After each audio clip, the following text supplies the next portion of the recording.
I just realized I had music muted this whole time, I'm sorry. My bad, y'all. Welcome, everyone.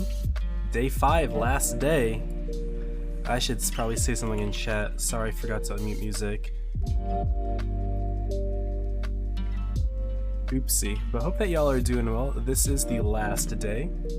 I'm excited. I hope y'all are excited. Give me 1 second to test something real quick. Actually, I'm gonna have to mute up again.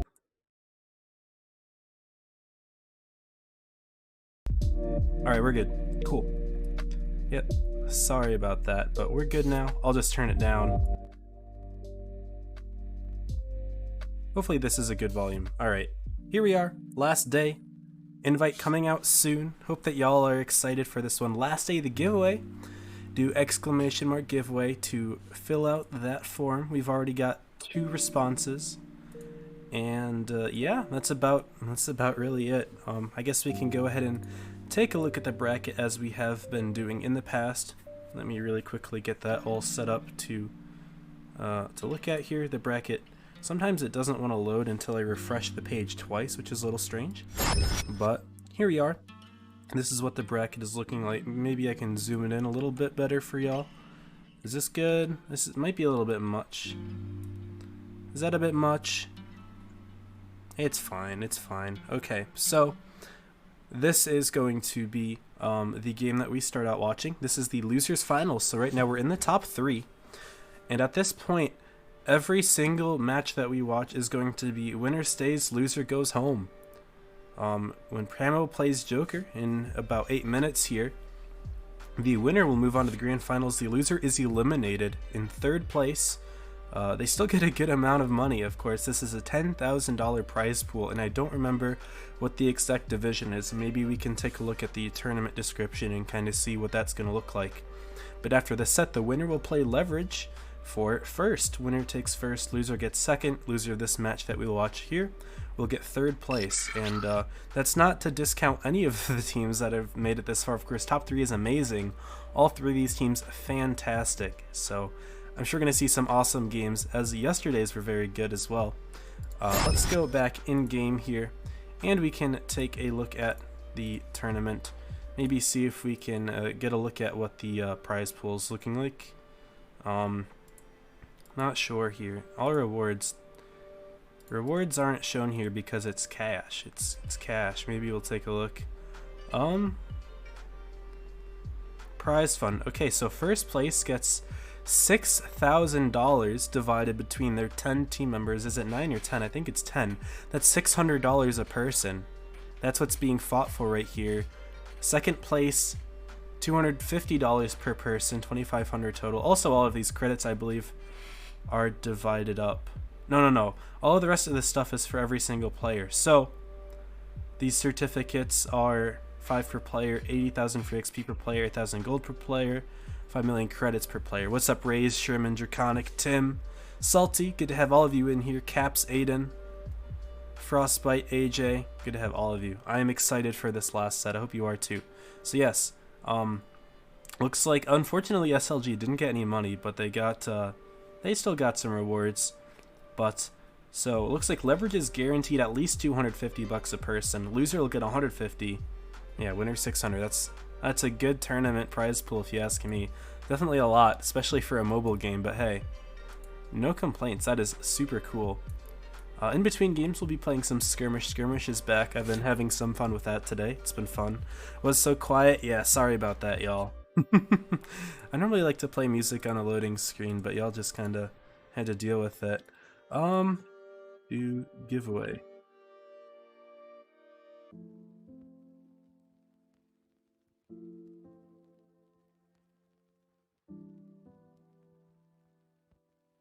Okay, just wanted to answer a question that someone had in Discord about the giveaway. So yes, remember, just fill out the form that is linked in ! giveaway. If you are in the list of people that have already won, I posted that in my Discord. You can find my Discord by doing ! Discord, and I posted a list of the current winners. So if you've already won one, don't enter again, please. All right. The training room is up. I'm going to exit it for now, but really quickly I need to fix the icons. And I saw it was, I think Joker was the left team and Primo was the right team. So let me go ahead and edit those real quick. Stream. Labels, okay.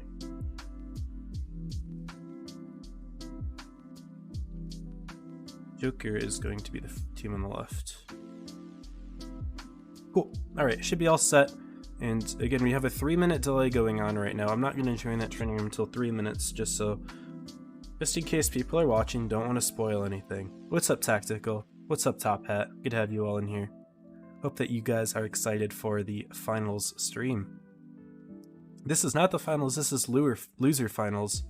So fighting for second and third. Give me one moment, need to mute up.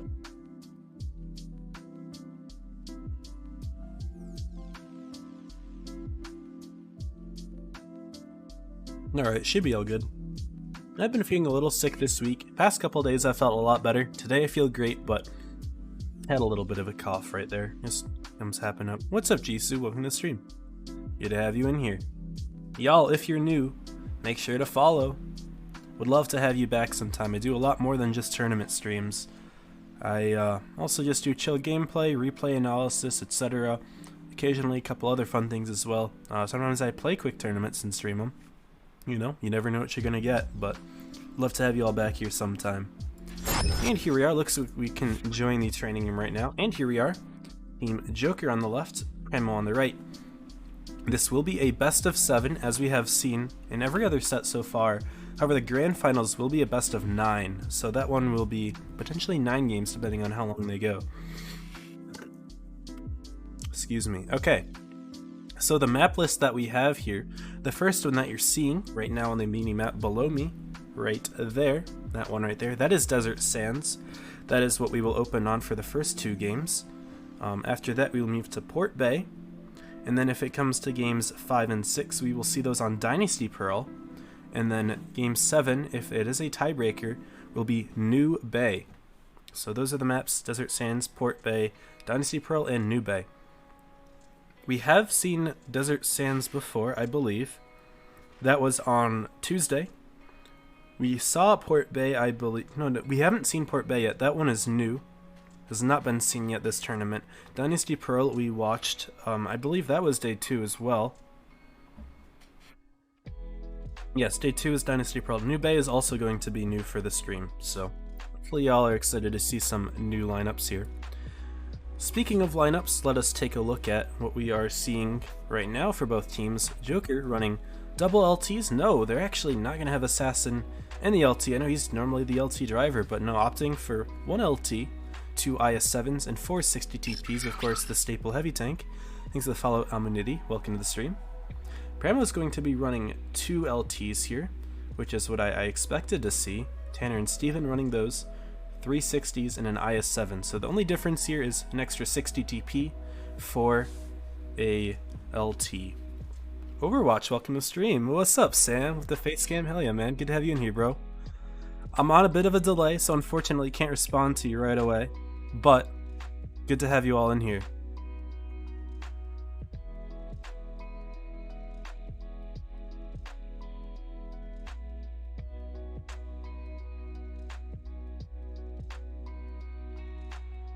Alright, 30 seconds until the games begin. And yeah, let me know what you think. Who's gonna win, Joker or Pramo? Previously, they actually played on Wednesday, and Pramo was able to defeat Joker 4-2 in the upset. Let's see if Pramo's able to continue that, knock Joker out, who are the defending champions, in 3rd place, eliminating them twice from the tournament. Or will Joker come back and kick Pramo's butt out of the tournament and secure a spot in grand finals? Let's see what happens.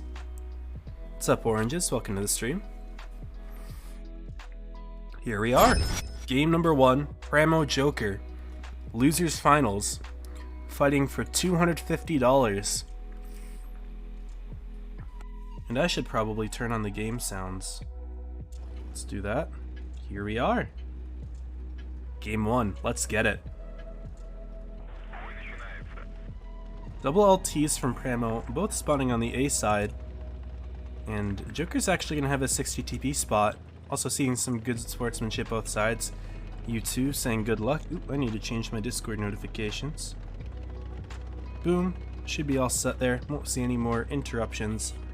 Tanner and Wabbit spotting each other, and it looks like both sides are kind of in a passive position. Remo is sending a couple tanks over towards the dunes, and Joker's got a lot of them all set up in the town, but very passive in the town, not looking to grab B, like is the advantage for going town, is to have both of these capture points nice and close together. However, T-Dub will get onto the C base. Joker's still going to be in quick support. Premo not committing to the A side. They're actually going to back Tanner out. Steven's going to run as well. I find that interesting, as they're not making a play towards either base at the moment. However, sending a few tanks towards the C area. Joker has some support here, though. Although T-Dub is running away, Wabbit's rotating in. He's going to spot Tommy and Cora very quickly here. He does so right now. And Wabbit's going to take a hit for it, but he may be able to get out. Tommy going to capture the base. And some missed shots from Pramo here. They could have definitely punished T-Dub and Wabbit a lot better than that. Instead, Chipotle is going to be taking quite a few hits here. He's already pretty low. Pramo stopping the C base. A is completely void of any activity. Will T-Dub get the reset on Tommy? He does so. Big shot, 700 damage. And now Joker's about ready to push this side. Pramo's got two weak tanks. Pramo's going to try to counter on the left side, but Tanner taking a big shot. Cockatee and Whitetail's going straight for Chipotle, and we might see a quick kill here. No, Chipotle actually surviving the shot from Tails, who bounced, but 260 TP shells. Oh, Chip's going to survive for a little bit longer. That may buy Pramo a little bit of time, but it doesn't really seem to be doing a whole lot. Joker up by 1,000 hit points, and Pramo is kind of going all in on this side. Chip does go down, but Cockatee is getting some shots put into him himself. Mako going low for Pramo. Steven missing a shot here, and Mako's still going to go down. Hit points are in a big difference now. 2,000 and growing. Joker has still not lost a tank yet. Steven taking 1,200 damage very quickly. And another tank going down for Pramo. They're down 3 tanks here, not able to get a kill. Joker exhibiting some excellent hit point sharing. Pramo finally getting a couple kills here, but it's too late at this point. Joker has over double their hit points here. And this game's not going to come down to caps at all. A very quick one. Less than 3 minutes and we already have a deciding victor here. Only 2 tanks left for Pramo. And game 1, Joker with a very quick response.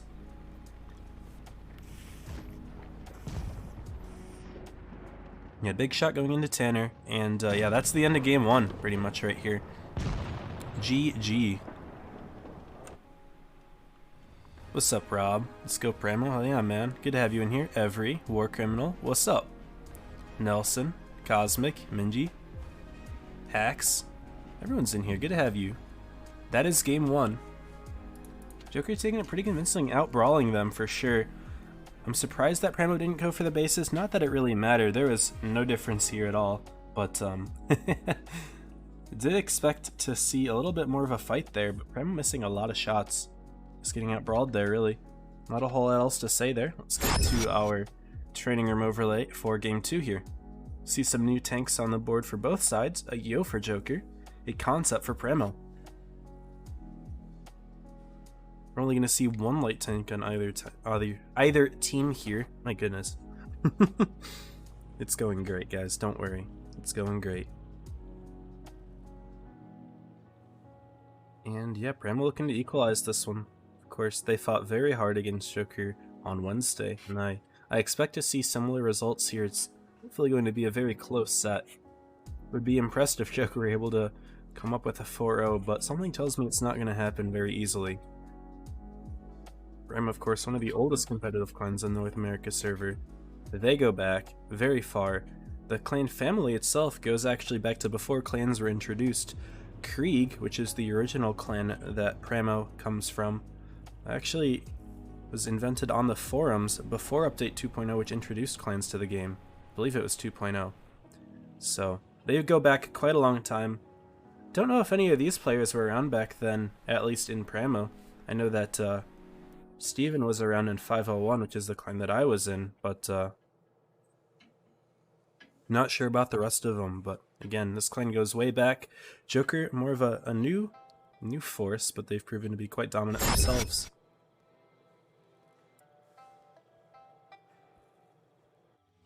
And let's go, game number 2.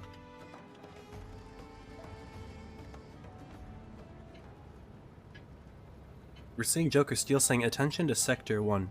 Don't know if that means that they're going to have an aggressive push on the Dune side, or if they're expecting Pramo to put some tanks there. But if we go into cinematics, Pramo does indeed look to be heading towards the Dunes. Joker not so much. They're sending a couple tanks out. They did have their light tanks spawn out here. Of course, they're going to light each other up. But also getting a crossing spot on Tommy, and that's going to allow the Yo from Pramo to put a few crossing shots in there. Mako taking 2 for the team. Unfortunately, Tanner wasn't able to spot anything from Joker's side. I wonder if that has to do with equipment differences or what here. But Joker's been able to get onto the base very quickly. They're going to again have the capture point lead. This time Pramo's not in any situation to try to reset it, stop it, make it change hands or anything like that. I mean, we'll finally get on the A base, but it's slow. And Joker is very well able to dig down here in the city. Of course, the city and in the dunes are very split. Of course, this giant train line here kind of stops any pushes from going over. There's really only 3 spots that you can push, and that would be this spawn, the enemy spawn where you can see Wabbit and Steel, and then this giant dip in the middle. Additionally, you can see a couple of these ramps here, but those aren't really great places to push through. So as long as Joker locks down each of those 3 spots, Pramo might be able to make a push here. Now it looks like Tanner actually going to be driving right on through. Pramo going for a very aggressive push. Kakati, Whitetails, and Assassin. They are spotting tanks. Ooh, big Amarak, 2,500 hit points. That was full health. Assassin going down very quickly. That's going to change things now. Joker's going to need to send in their tanks ASAP. But this push going a lot better than Pramo had expected to because of that. Will Kakati be able to pick up the kill? He may. Steven hoping to get it first? Yes, sir. And now Pramo's up 3 tanks because of that Amarak. Tommy will get chased down himself. But the IS-7 is fast, and he's going to be able to distract that 60 TP Andio for a fair amount of time here. And Pramo looking to equalize after a very lucky rack over Joker. Not, of course, out of it yet. They managed to pick up Tommy. Hoping to set up for the defense here. We can see Wabbit going for a little flank as well. He'll be able to pick up Steven, no problem at some point here. The question is, how many shots will he take for it? None, actually. Steven miscalculating the way that he positioned there. I guess he was also trying to avoid a shot from T-Dub, so made things a little bit awkward, but Pramo finally able to punish Wabbit. 1,300 damage going into him as he does escape. Will CR be able to chase him down here? That's what he's going to try to do. We'll see if it works or not. There's a shot in, 300 damage. Maybe a low roll, maybe a failed HE. Not sure what it was, but Pramo's gun's got quite the hit point advantage over here. If Joker could get the kill and ship, things could be looking good, but no. Steel taking 1,600 damage. Core's going to be able to take him out rather easily. And Tanner should be able to solo blue here. T-Dub actually missing the kill on Chipotle. Come on, man. Can't be missing those. Even though Wabbit does get away, looks like Sierra doesn't care anymore. Down goes T-Dub, down goes Steel, and now it is just Wabbit against the majority of Pramo's forces. To be honest with you, I think this one was purely decided by that ammo rack. Things would have gone way differently. I think that's the most influential ammo rack that we've seen so far in this tournament.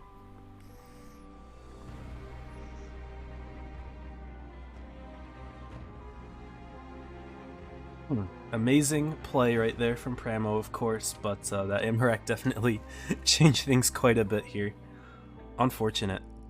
Unfortunate, but you know, that's how it goes. When you play the IS-7 in the 60 TP, you risk getting Amaraked. That's kind of a way that they balance the tank, for better or for worse. That's how it is. Both teams are aware of it. But here we are, 1-1. And we're going to move to our next map, which is Port Bay here. Let me go back to our training room overlay. We're going to see a concept on either side. 2 LTs for Assassin. And the Jokers, only 1 for Pramo, led by Steven. 360s, 1 IS-7, 1 Yo, and a concept for Pramo's side. Joker running 2 60s and 2 IS-7s. 2 LTs and a concept. So, concept on either side.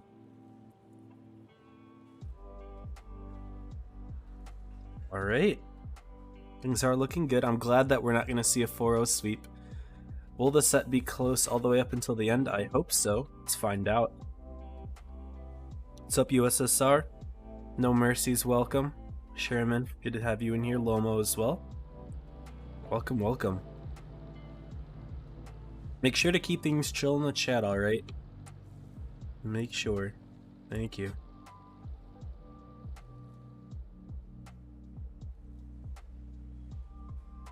Alright.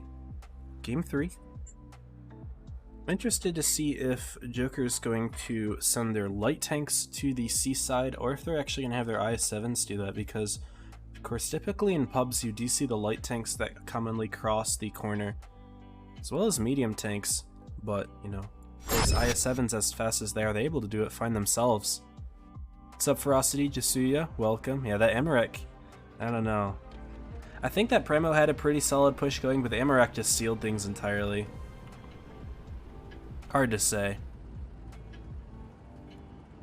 I think Joker could have delayed that a lot longer. Thanks to the follow, Ferocity. And let's see, Primo is going to be sending Tanner very quickly to the seaside. Looks like Joker's going to do the same with one of their light tanks, as well as the Concept. Not surprised about the Concept, it's a very strong hull down tank. And Chip will go over here in the IS-7, but I'm not sure if he's going to be sent all the way over to the river. While the tank is very fast, it is a big commitment to have.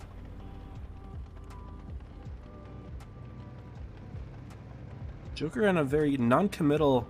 Ooh, they're going to go for a boost here. I like it. Joker Blue getting boosted up in the Concept. Will it work? Looks like they're moving him, sort of, but... will he make it all the way up? A little bit slowly, but finally, Blue getting up top, and he's in a very nice hull-down position here. Tanner going to spot him. He's going to spot several Joker tanks, but not get lit himself. Chipotle going down to the river. He may actually cross. Yes, he will. Okay. I-7's a great tank to cross in. Will Wabbit put in the shot? He's actually not going to fire. Try to remain unspotted. Concept does put in a shot. Yes, Joker actually has a lot of tanks over here. They weren't fully committed right away, but now almost everyone's ready to push the seaside. I almost got almost everyone except for the Concept, in fact. Tommy taking an aggressive play here. I'm not sure if this is right. Pramo is aware that there's several Joker tanks that are ready to push.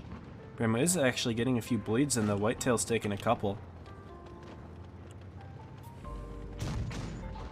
Assassin and Sierra spotting each other over on the A side. They're going to bail. And Tommy taking some big hits, but so is Steel. Prama's going to try to put in another big shot into Steel, and hopefully Mako should finish him. He was originally worried about Blue, but he should get the pickup here. Cora's going to take it. Sierra and Assassin going to duke it out, but Wabbit rotating very quickly. Good play from Joker, sending both of the light tanks over to Pramo. Sierra getting taken down just as fast, and even though Pramo is up in the hit points, tanks are even. Not great recognition from Joker to send Wabbit over there. Very useful. Hit points, yeah, pretty much even here. Chip may get pushed in the rear. Whitetails and Assassin both in the area. Wabbit's going to grab the B base. Will things come down to the cap? It is possible. Unlikely at this stage. There's 5 minutes left in the game. 2 have passed. Pramo starting to bleed a little. Actually, holy cow, the hit point differential has completely changed. Pramo was up by over 1,000. Now things are extremely close, but Pramo's starting to put a few punches back in. If Tommy can get another shot off despite being on only 60 hit points, that would be big. T-Dub may go down soon here. Tanner's going to try to push him. Chipotle getting pushed himself all the way over here by Assassin. He's not going to get another shot in, that's for certain. Got a lot of brawling going on several sides. We get a Wabbit ammo rack. I didn't see exactly where that was. Might have been behind me. Don't know how many hit points that was for, but Pramo is now significantly in the lead. Unfortunately, that was not caught on camera. Unless it was that 88 hit point tank. I don't think it was. But Pramo was up a tank here. Kakati going down. Now they're up 2. And Mako up top here. He's actually going to be able to hold on quite nicely. Whitetails may put on a shot. No, he's going to fall back down. And Pramo having the advantage to take this one as well. Tommy is very low, of course, himself. And Assassin's going to try to look for the kill. Appreciate the follows, y'all. Welcome to the stream. No, Assassin's not going to notice Tommy there. He remains unspotted. Does get killed, and over here, Whitetail's falling as well. Pramo taking that 2-1. Second Amarak. I would love for y'all to tell me how many hit points that Amarak was for, because I was not able to catch it. Too much going on there.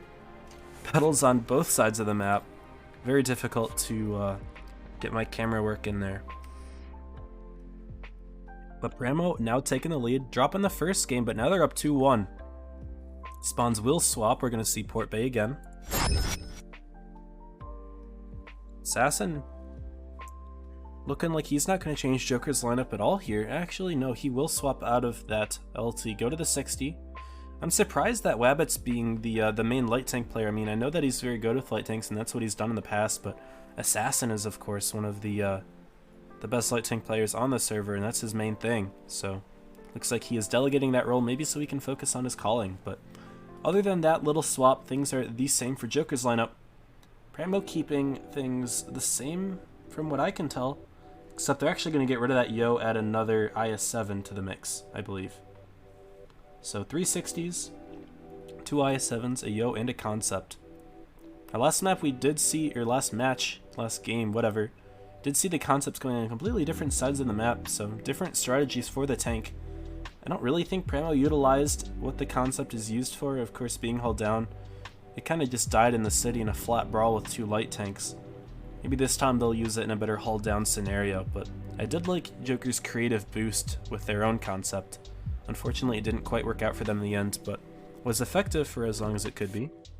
Tropper, welcome to the stream. Joker, welcome.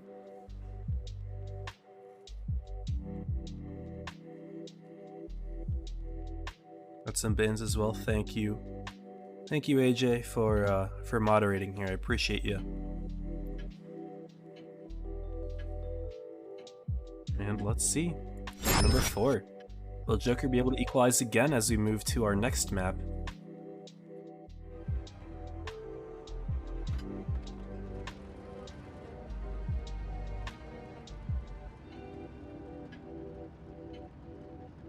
Joker again does have a heavier lineup this time. I wonder if that means we're going to see more of a heavy side strategy. Looks like a lot of Joker's tanks are turning to the left here, though. We may see a C strat again. Entirely possible. It looks like that's actually what we're going to see, at least for the opening. Will they go for another boost? I see the Concept getting in front of these IS-7s. I think we might see another boost here, y'all. That's exciting. Tanner's going to go straight across the river now. I'm not going to stop like he previously had to spot things out. And are we seeing the boost? Yes, sir. Getting right up there. Looks like Joker believes that the boost was effective. Pramo's actually going to spot Tails and Kakati, though. They realize that the boost is happening again. There's no other reason that those tanks would drive into that wall, so Pramo knows where at least 3 tanks are. Yep, now he's spotted, so now they know for sure. But Pramo putting 3 tanks in the corner here, that is a big commitment if I've ever seen one. I am quite surprised by this. I mean, Joker's got a lot of tanks in the town here. They're actually going to be able to cap A and B. Wabbit getting all the way to that A side, and I mean, Pramo's light tank's way too far away to rotate over there at the moment. We're going to try to push out that Concept, but not quite working. Now Joker has 2 cap advantage, and also I like this spot that T-Dub's in. You can kind of see him back here. He's got a nice reset on C. This is not a spot that you see used often. In pubs it is used sometimes, but not very frequently. And he has potential shots on Mako, at least with HE. Thanks for the cheer, Jasuya. Appreciate it, man. That was a full Half-Life Miraculous game. Yikes. Yeah, that changes things. Alright, Pramo is looking to push potentially here. They've got a lot of heavy tanks in the area. Chip going down to the river. Tommy's already across. Mako's going to try to grab C, but will Joker be able to spot it and get that reset? T-Dub sitting all the way over there. Maybe the blind shot. See if he hits it. He's looking, he's looking. Not pulling the trigger. Pramo's going to grab the base, but they're still down by almost 300 capture points at this point. They're going to need to make a push soon. I do not think this game's going to go down to the last minute. Caps are going up very quickly, and Joker's pretty far back. It's going to be a lot of effort that Pramo's going to need to put into any push that they have. They're actually going to put a bunch of tanks up on this perch here, kind of surprising. Are they anticipating some sort of push from Joker? I mean, it wouldn't really make sense for that to happen, but Joker actually might do it anyway. Tanner getting onto the A base, that may trigger a push from Joker, and that may be what Pramo's preparing for. It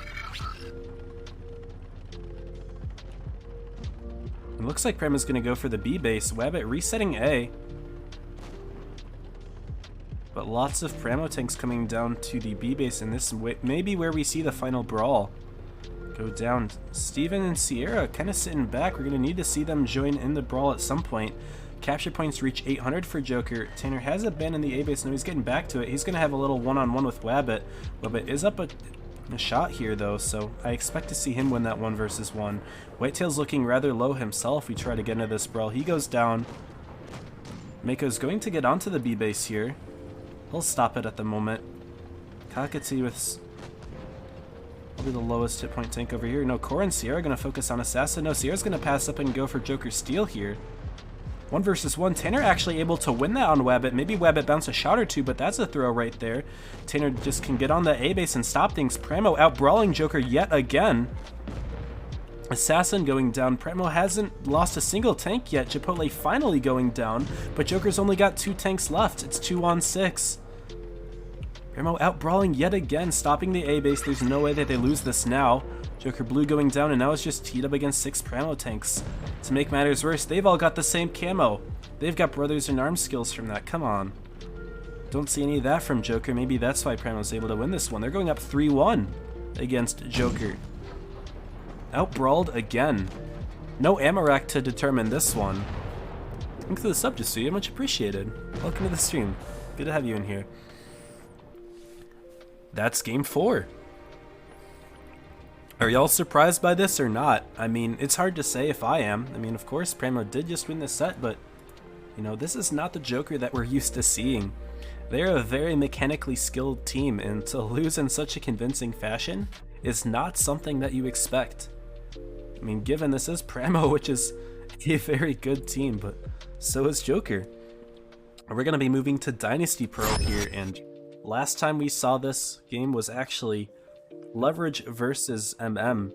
Leverage running 3 mouse and then 2 mouse, and it worked out very well for them. Those mouse doing a great job in the area between B and A actually, and then they pushed over through to the field side, and it worked out quite well. But we're not going to see a whole lot of that. Only Chip driving the mouse. Of course, he is the mouse driver for Pramo. He's been doing it for as long as I can remember. Joker switching things up with double yo. No light tanks on this map, of course. This is a much heavier one, thanks to the follow Overwatch. Appreciate you being in here.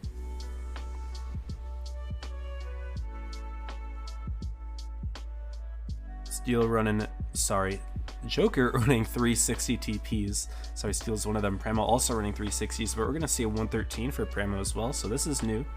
I shouldn't say new because we saw it a little bit, I believe, yesterday, but I mean, I think this is the second time that we're seeing a 113 in this tournament, at least on my stream.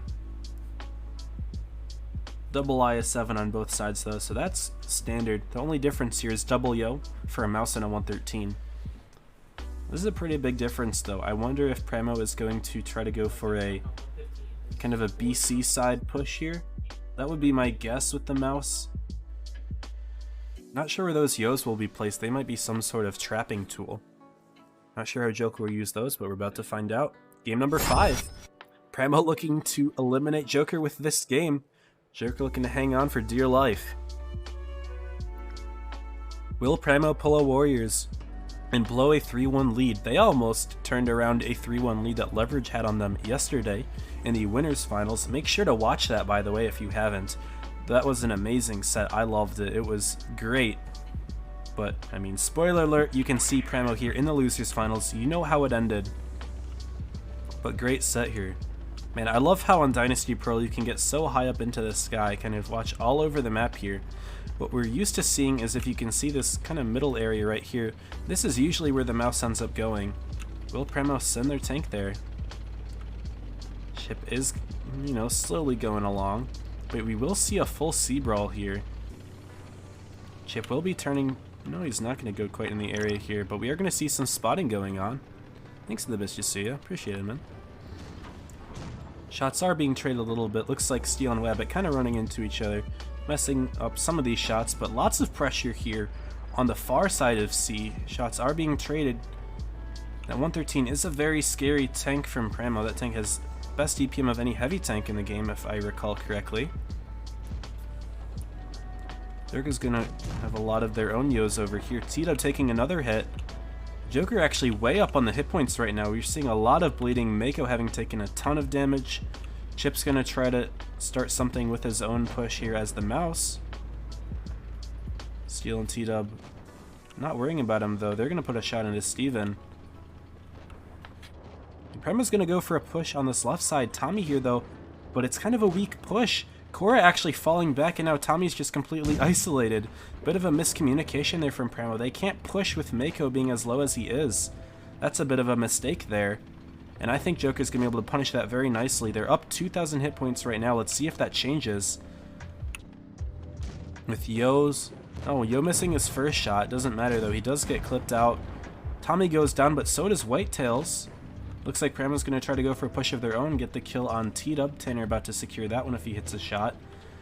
Chipotle not really doing a great job of blocking as the mouse is supposed to do, as Core's about to go down. And T-Dub actually getting away over there on the side. Premo's down now on the hit points. Down 2 tanks now as well, and yeah, the mouse not doing a good job of blocking. He won't even be able to pick up the kill on Kakati here. Mako surviving as long as he can. But so is T-Dub. Tanner very low, hiding away himself. Premo's run out of steam here. No hit points left to push anywhere. And I think that was a miscommunication on Premo's part going for that push there. Not entirely clear, but Joker will put themselves back into the running here, getting another victory. Now the set's going to be 3-2 for Joker. Winning that one quite convincingly with 4,500 hit points to spare. Very nice game.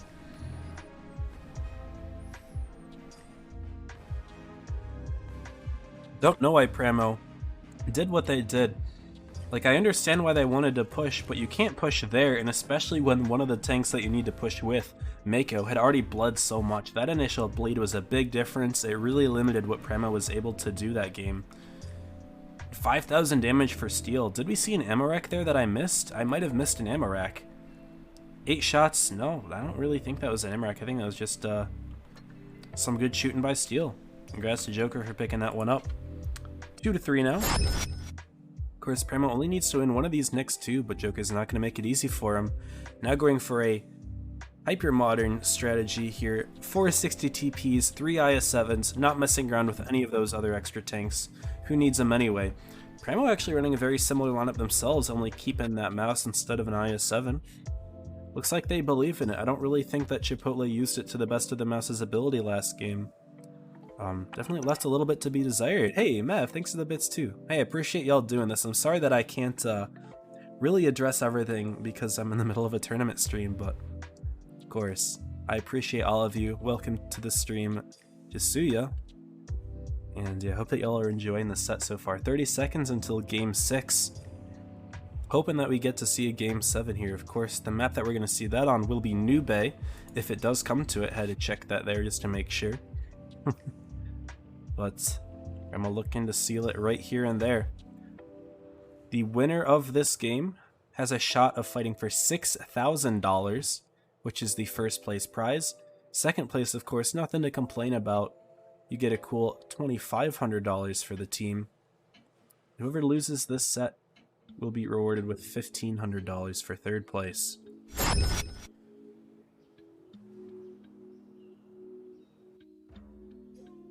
Will we see another 4-2? Victory by Premo. Joker force a Game 7.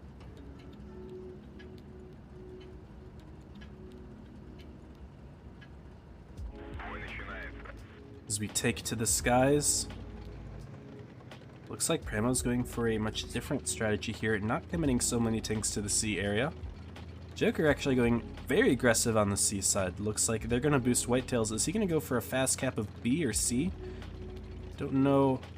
It's entirely possible. He's got plenty of backup in Wabbit. And the other, I can't see exactly what his name is. Yeah, Whitetail's going to go for an aggressive B capture. Taking a hit from Tanner, but is it worth it? I mean, you get a capture point, and Premo's absolutely not in a position to reset it. That's an early cap point lead from Joker. They may be able to pick up C as well. Premo not really able to reset it. And I think that Joker is aware that Premo doesn't really have much of a presence here. Tanner's kind of stuck, though. Assassin may make it difficult for him. Even Steven and Sierra taking a couple big hits, so it looks like Joker was ready for these peaks to happen. Steven taking 2 shots. But also, interesting spot that Cora's in here. He's actually able to put in a shot from afar, and Whitetail's bleeding out a ton of hit points. I didn't even notice it. He's on 240. As soon as he stepped out of B, he got completely pummeled by the tanks from Premo. Hit points are still relatively even, though. That's the funny thing. It just looks like Pramo is able to spread the damage out to 3 tanks, while most of the damage from Joker is all on Whitetails. Joker's going to go for an aggressive push on Tommy. They think maybe he's isolated. No, he's got Korra right behind him. Missing the shot, though. Come on, Korra. Gotta hit those. He's going to go down soon if Joker continues this aggression. But no, they're going to move Whitetails around. Will Tanner pick up the kill? No, he's looking elsewhere, not actually paying attention to get the kill on Whitetails. Maybe focusing a little bit too much on the calling. Pramo's going to push in, though, all the way through. A few shots going on Assassin. Looks like Sierra and Mako may go for Joker steal. Whitetail's bound to fall soon, though. Looks like Chipotle is going to go for him. Tommy struggling over on their spawn side. Core as well being very low. Hit points are still an advantage of Joker by about 1,000. But they're down 2 guns. Make that 1 gun as Tommy does fall, but hit points are even now. Steven gonna go down soon, but if he puts in another shot, that would be big. No, he doesn't. Falling instead. Chipotle doing a good job of hit point soaking, but Blue, who's very low, is gonna be able to get away in time. Lots of low hit point tokes for Joker over here. Kakati trying to get through and front the push here. Tanner going down from T-Dub, taking 1,000 hit points of his own though. And Chipotle doing the best he can to be the hit point soak here. He's down to 47 hit points. He did a great job of that. Joker Blue going down. Now it's a 3-on-4 scenario. Hit points are dead even. This is a very close game. T-Dub falling, and now it's Kakati and Assassin against several Pramo tanks. All it's going to take is 1 HE. Chipotle missing the shot, and Kakati's HE failing to get the kill on Chipotle. That is massive. Need to get those kills. Chipotle's going to be able to get another shot in. Mako may even be able to block. And now it's a 1-on-4. Pramo's going to take it here. Very close game, but coming right down to the wire. But now it's Kakati unable to get the kill on Chipotle. I don't think that would have made a big difference, and I think Pramo just outbrawled them. 4-2 victory from Pramo. Again, eliminating Joker in 3rd place. That's the upset right there. Not what we expected to see. We're seeing GGs on either side, but wow. Very close game coming right down to the wire, but I think it was the focus fire from Pramo that did it. Even though several Joker tanks were low for a long time and able to avoid fire for as long as they weren't able to come up with it in the end. And there you go. Joker winning that one 4-2. Sorry, Pramo winning that 4-2. Oopsie. We can take a look at the bracket here. Let me pull it back up. Get a refresh going.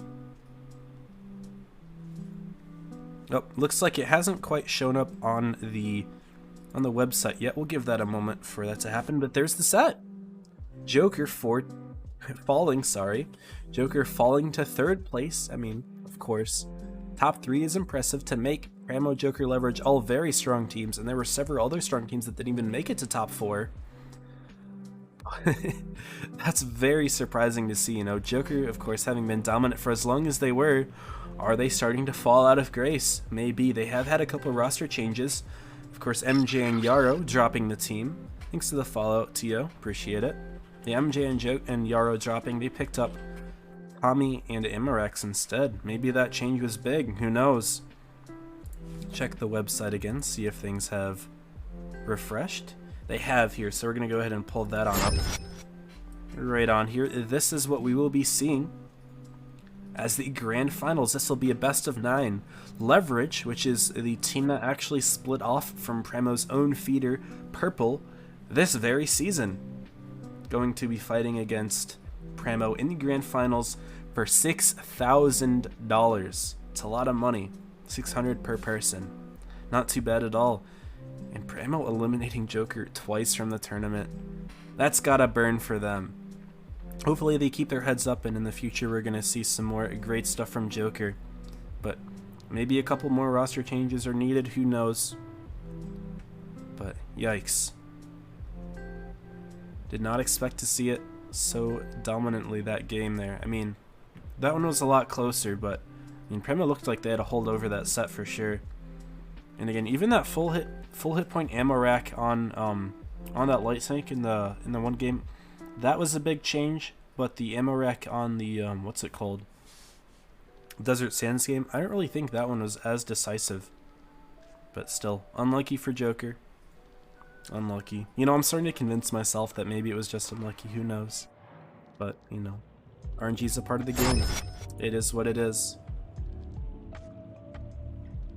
we're gonna go ahead, I guess, and play some skirmish games. Why the hell not? Let me just make sure that I know when the final game is. Leverage playing against Primo, 10-10. So I've got over half an hour. We got over half an hour. If y'all want to hang out with me, would be a lot of fun.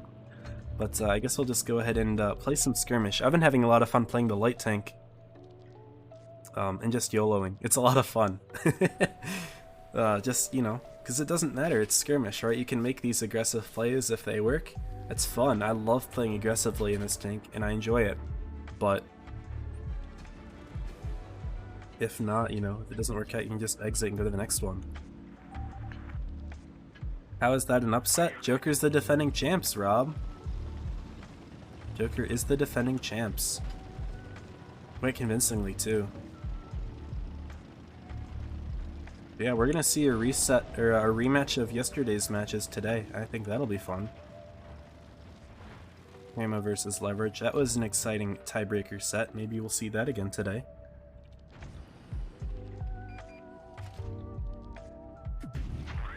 Unlucky. Yeah.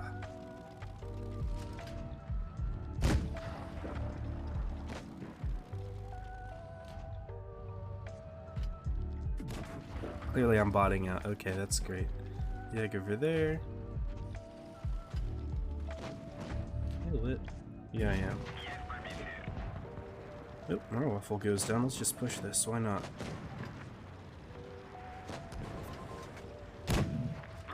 Avoid the waffle. Should be okay.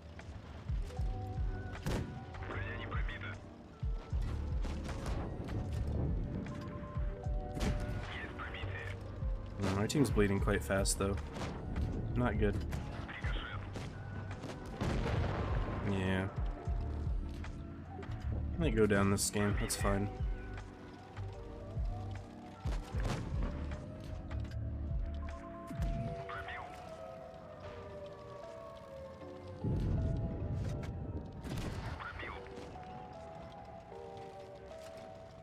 $70 points on the cat.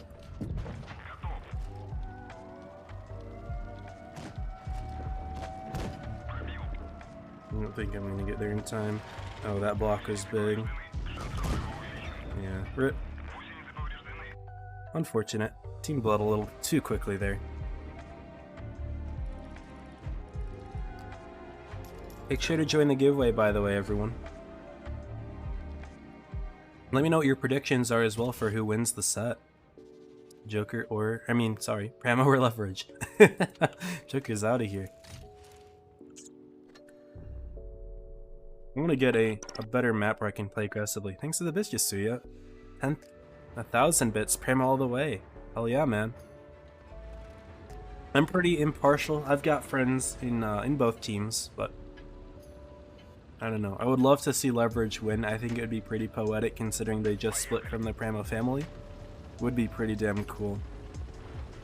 I'm gonna go for an aggressive push on this side. I think that'll be fun. Team should be fine over there.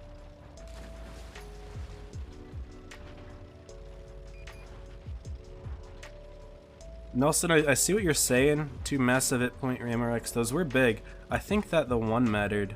I think that the light tank one definitely mattered, the Port Bay game. I don't think the other one was very important though. Okay, this guy's definitely gonna turn for me.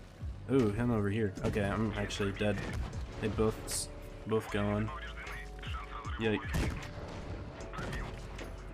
Oh, gotta help though. Lots of these guys over here though. What the heck? Why'd the 422 get over here so fast?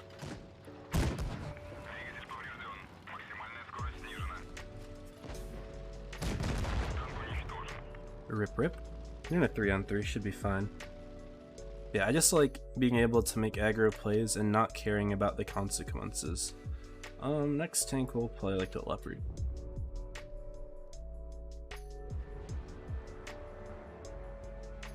Yeah, let me know what y'all think. I got 2 TDs, so do we. Double VK90, I like it. I could go with like a beach push, but That's not as fun. I just like being able to brawl in the middle here. Sus shooting. Yeah, I'm a noob. Sorry. It's the stream pressure, man. All these viewers. Thoughts on sushi? I'm a big fan of sushi. Baited that shot. Don't know how that hit. We'll take it. Damage the gun as well. Don't know where their E4 is, but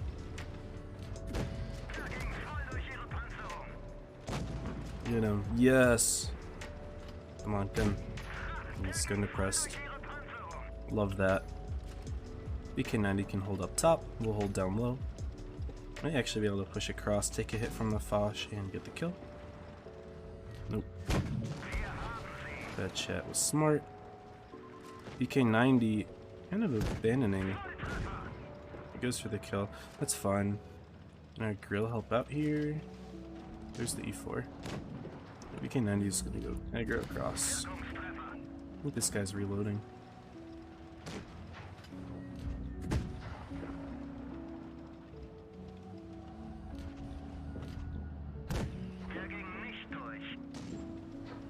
Dude, he's doing a good job at the front of this here. Ooh, thought I could avoid the E4. Nope. Need Juan Pablo Perez to move.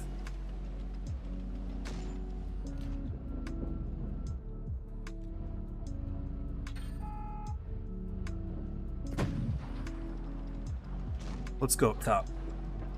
Salmon, which kind? I'm a fan of shrimp sushi. That's good, but no, I gotta go with salmon. That's my favorite. For sure. And we lost one of our VK90s. Where's that STB? He frightens me. Okay, I'm spotted.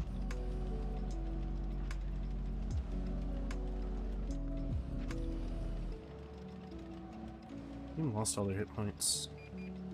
Was it Reckless an important thing? So? I don't think it was as crucial, but I mean, it was significant.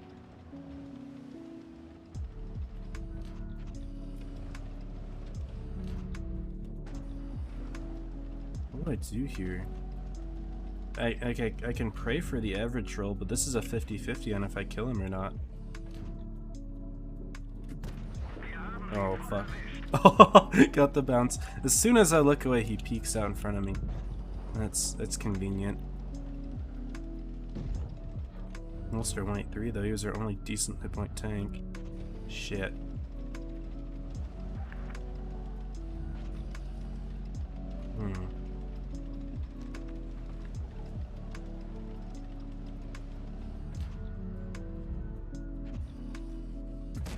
Unlucky. Bummer. Snap. Need to play better. I took some hits that I didn't need to take that game. Especially that E4 one. There was no reason I needed to take that. Not worth. A good shot from the STB, he hit me good. So this is one of the maps that I love playing in this tank because I can just be goofy. Leading towards Joker and Desert Sands. They had the push though. They had the push. Primo had that big push. They had isolated tanks. And it was like a 5-on-3 if I recall. I like doing this map because I can YOLO on this side and just not care. Get like in this little red line area and just spot him out. And it's up to my team to kind of do the rest, I guess, which is for better or for worse. Looks like my 60 TP is AFK, so that's lovely. Oh, and we got a 60 TP right there. Okay, so this didn't quite work out. This is one of those times where the YOLO doesn't work. And that's fine. It happens. Doesn't work every time.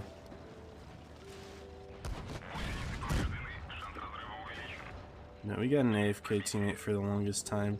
It's like, it's whatever. I don't care that much.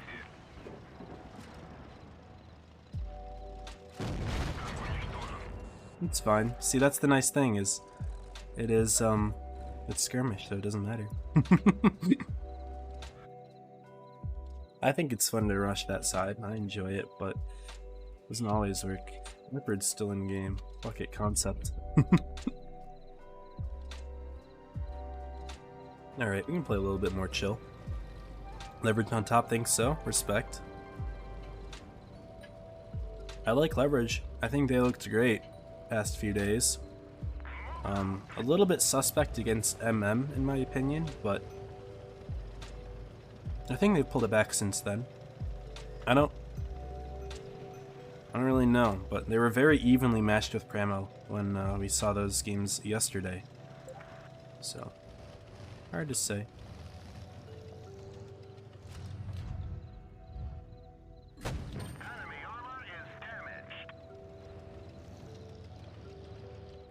Team's all with me. I don't really like that. I kind of wish more of my teammates held on this side, but it's whatever. It's not something I can control.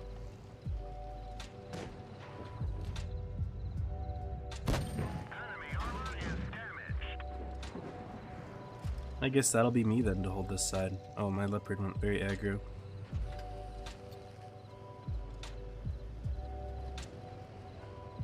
Sniffling a little bit here.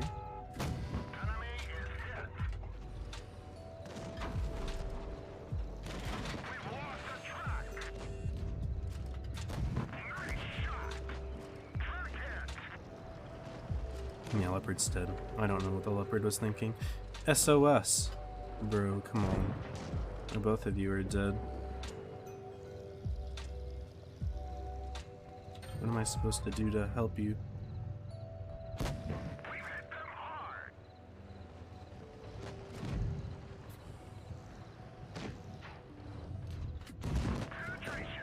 Come on, 50B's missing too.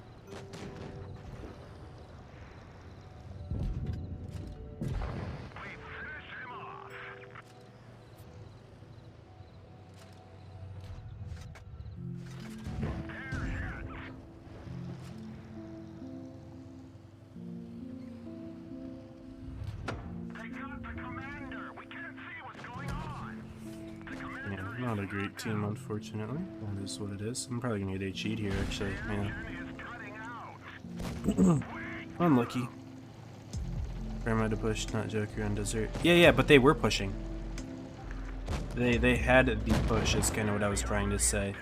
I know this is delay, so it makes things awkward, but Primo was like in the process of pushing already.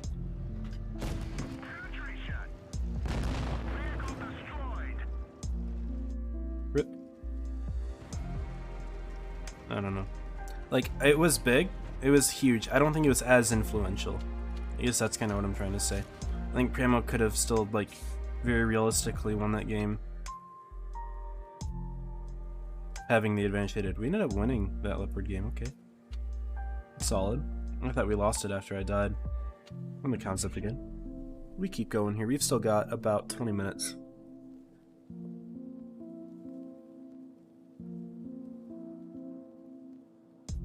We'll change the stream title, Grand Finals. Bop. Nice all down tank. We can just rush cap. Screw it, we got one less heavy tank. We're not gonna be able to outhold them.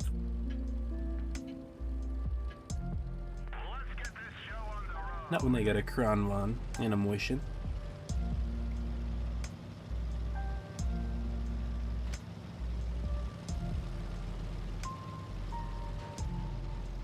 Alright, C22. I might not be able to get in here very quickly.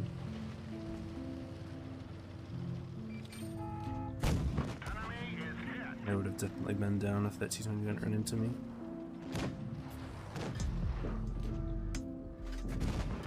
No spall liner, okay. T22, bro.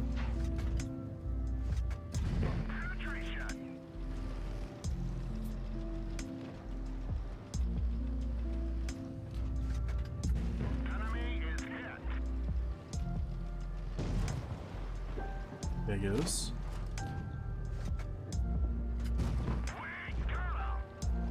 He's one you should have the bat. That's good.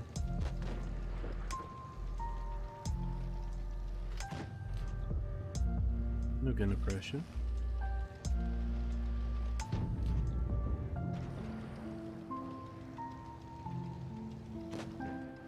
And we'll just push. What can go wrong?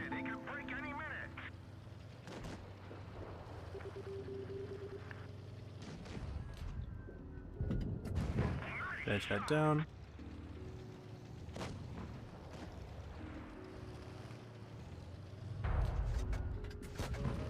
Don't worry about that. Ignore that. Not your concern.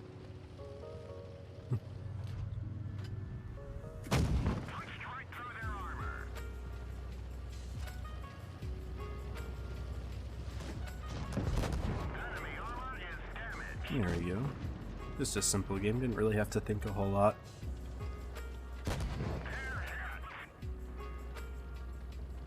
Nicely done.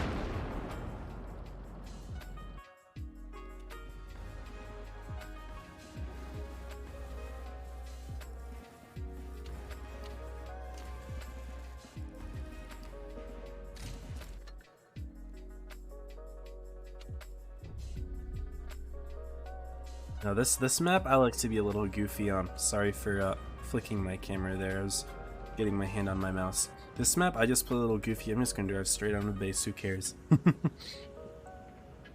We don't have a TD. Okay. They have a light. I like doing this especially if the enemy does not have a light tank, but you know, screw it. We'll do it anyway. Dive right on the base. I'm in the process of pushing, staying alive. Yeah. I think it helped them. I'm not saying it didn't help them, but like I think that they already had good stuff going.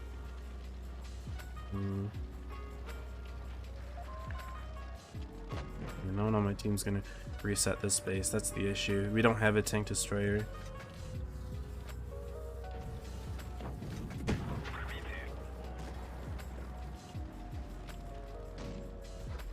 There's their 183.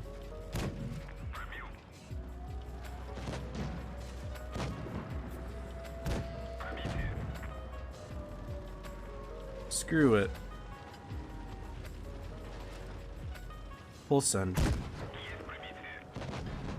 Now that I'm away from the 183s, look. We just push. Hey, full health. That was great. That's funny. Fucking knew it, man. You knew it and you chose to play the tank anyway.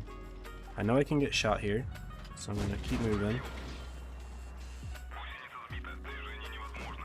This guy's still going for me. You're weird, my guy. You are very weird.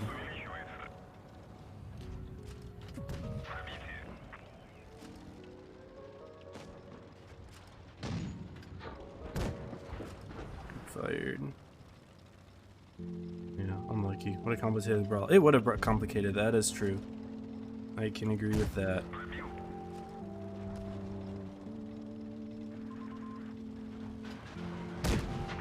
Yes, thank you 183. Expose yourself to all of my team just to avoid me. It only makes this win quicker. Very good. Alright, 15 minutes. We can play like 3 more games probably.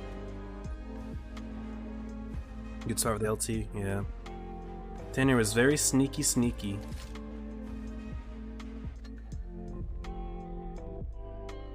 34 Whiffy. Hey, I'm a skilled player, I promise. Now it's fun for lights. I like it. We can get rid of their 84 quickly. That would be amazing. I'm going corner.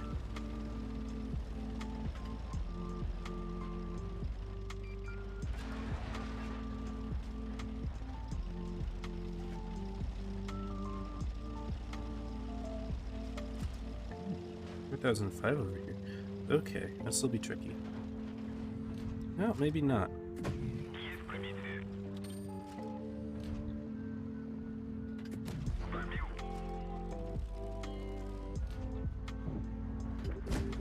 didn't do the prop up thing.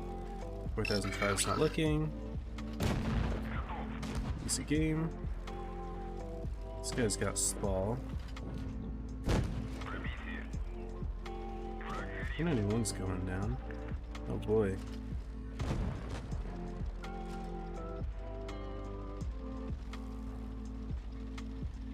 So I should take this guy out quickly is basically what I'm saying here.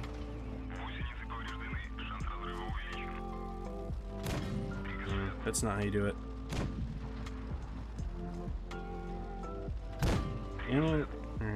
Auto aiming is clearly not the play.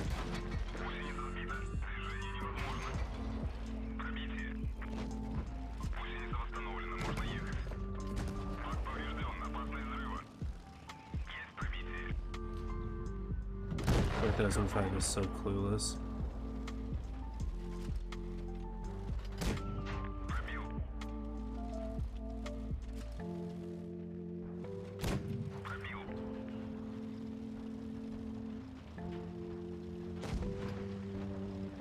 This is so silly. So silly. I love it. Oh, I'm just bullying. Wow. Being able to manage multiple targets? Who would have thought that's a valuable skill to have?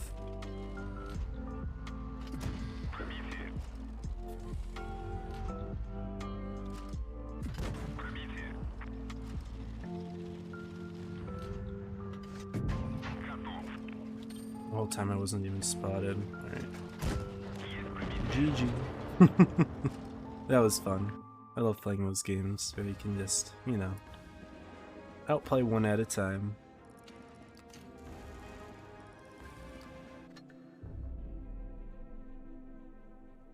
Alright, yeah, we can fit like 2 or 3 more. Because that was quick.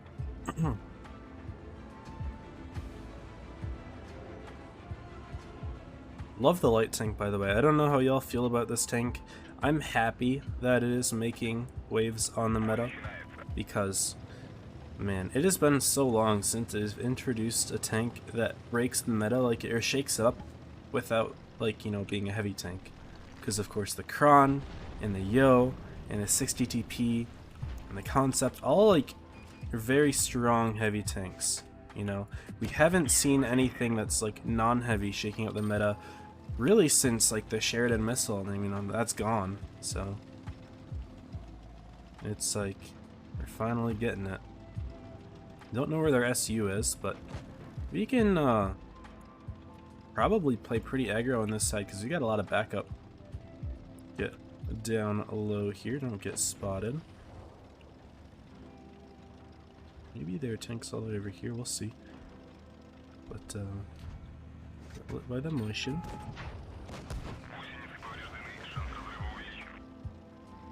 Maybe we'll find their TD. There he is. He's already turned around. We've turned around several of their tanks, which is good. We can now run away from them. And, here we go.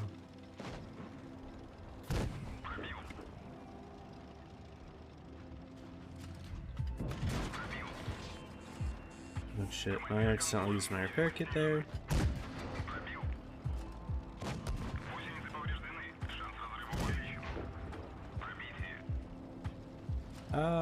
Will it get away? Yes.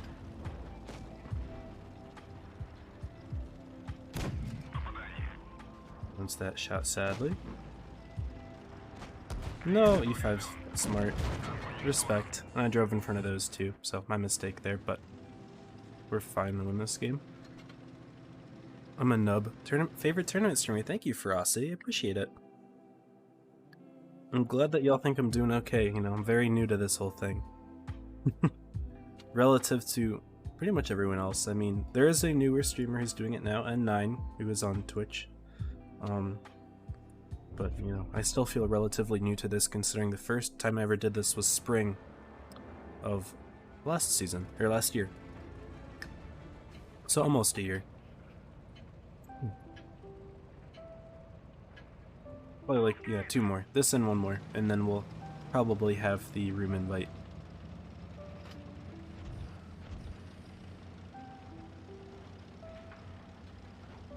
I'm the only medium as well. Good to know. Ooh, got the ammo rack. Nice.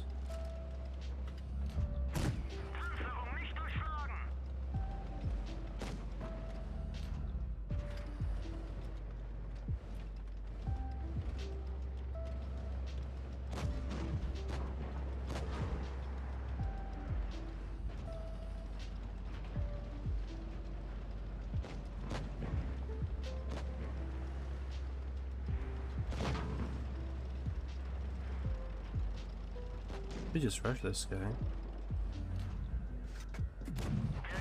Oh, he snapped that. I'm pressed.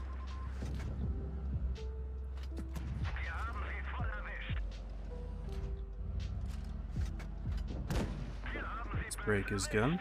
Looks like we baited the 95v6 down as well. Good.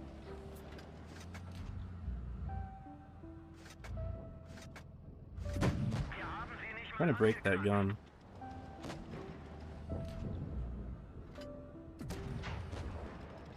Mouse is doing what mouse does, I guess.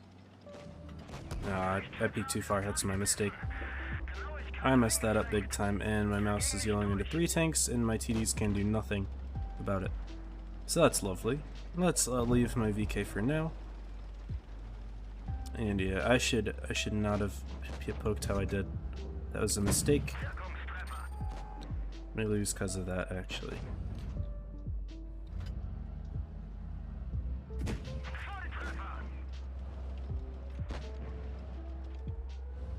Looks like my TD friend's non-existent. This guy's just not doing a thing.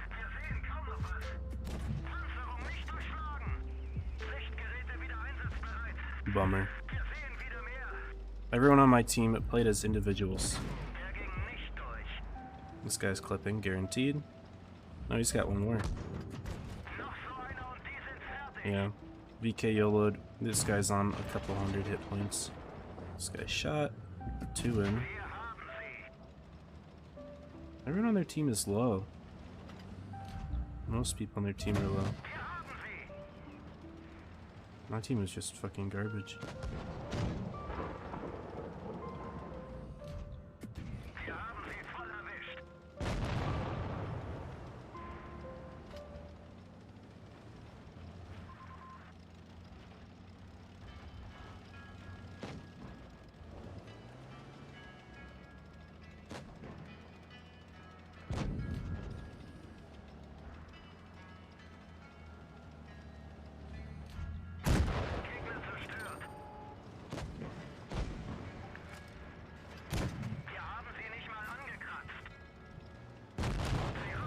Unfortunate.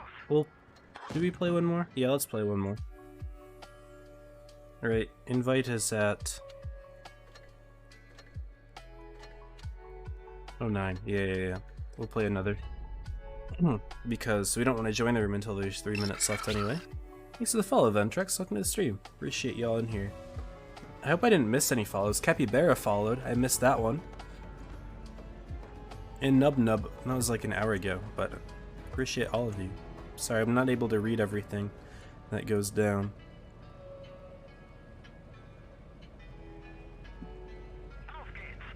Yeah, this will be the last game here. It was a difficult game at the end. It was 1 versus 5, but I feel like it almost could have been okay if I had those hit points that I had from that one shot I bled. So that was a big mistake.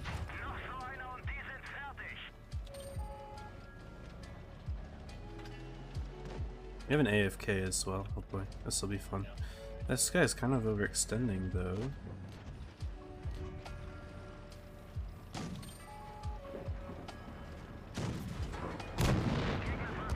I didn't think you did that. Unless that was someone else. Was that the Ho-Re?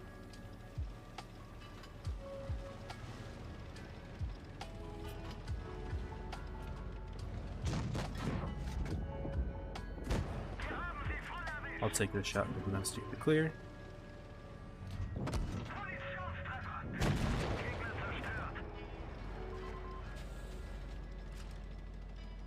No, no one on my team's going for the mouse. Oh boy. Okay.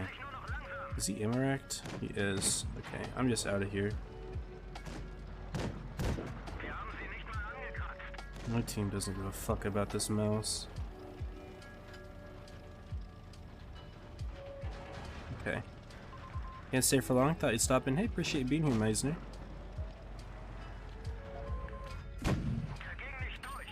Hurry, don't kill me. 60, shoot him. Thank you. Good job. Alright, we're fine here. We're ending on a win. Oh, this guy's gonna kill me though. I took my hand off of my mouse. Was scratching my neck there. And he goes in to kill me. Yeah, I mean, fair play. Fair play. That was a mistake. Did not think he would. Respect. It's the veteran camo. Like IS-7 veteran? Let's say legendary camo for, I think it's the IS-7, right? I don't remember what the veteran camo is. Alright, here we are. Let me get a light tank to ready up in 3 minutes until it starts. So we're at great timing here. Boom. We will go to this set right here. Here we go. Leverage and Pramo. The grand finals. Best of 9. I realized I never changed the tournament title, so let me edit that real quick. This is day 5. Oopsie. So the first set's gonna have that. And then let me change the icon real quick. Joker. And here we are. Appreciate the follow, new beater. Welcome to the stream. And have a single hull down tank, yeah. Unfortunate. Who won Prem or Leverage? We'll find out. They are about to play for the grand finals. Who will take it? Let me go over the map rotation real quick. We've got about 2 minutes until they start. The first map that we're seeing, of course, over here, that is Oasis Palms. After that, Vineyards. Games 5 and 6 will be on Wintermel. I love Wintermel. I like watching Wintermel. 7 and 8 will be on Fort Despair. And if it comes to Game 9, we will see that on Naval Frontier. So I actually like all of these maps. I like watching every single one of them. So I think this is a very good set of maps. I think that they're somewhat symmetrical. Vineyards is very much not symmetrical, but the rest of these maps are extremely symmetrical. So I think it's good that Wargaming is using them. HD Veteran came. Oh, you're looking at that's the 50B. Yeah, I can briefly pull it up. 1 second, y'all. Yeah.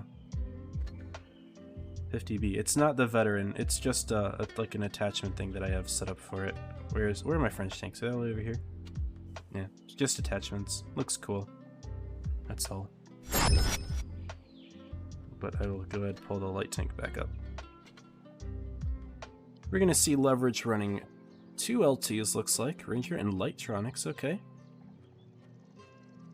2 light tank drivers there. I'm only gonna run 1 of them at the moment. That will be Tainer.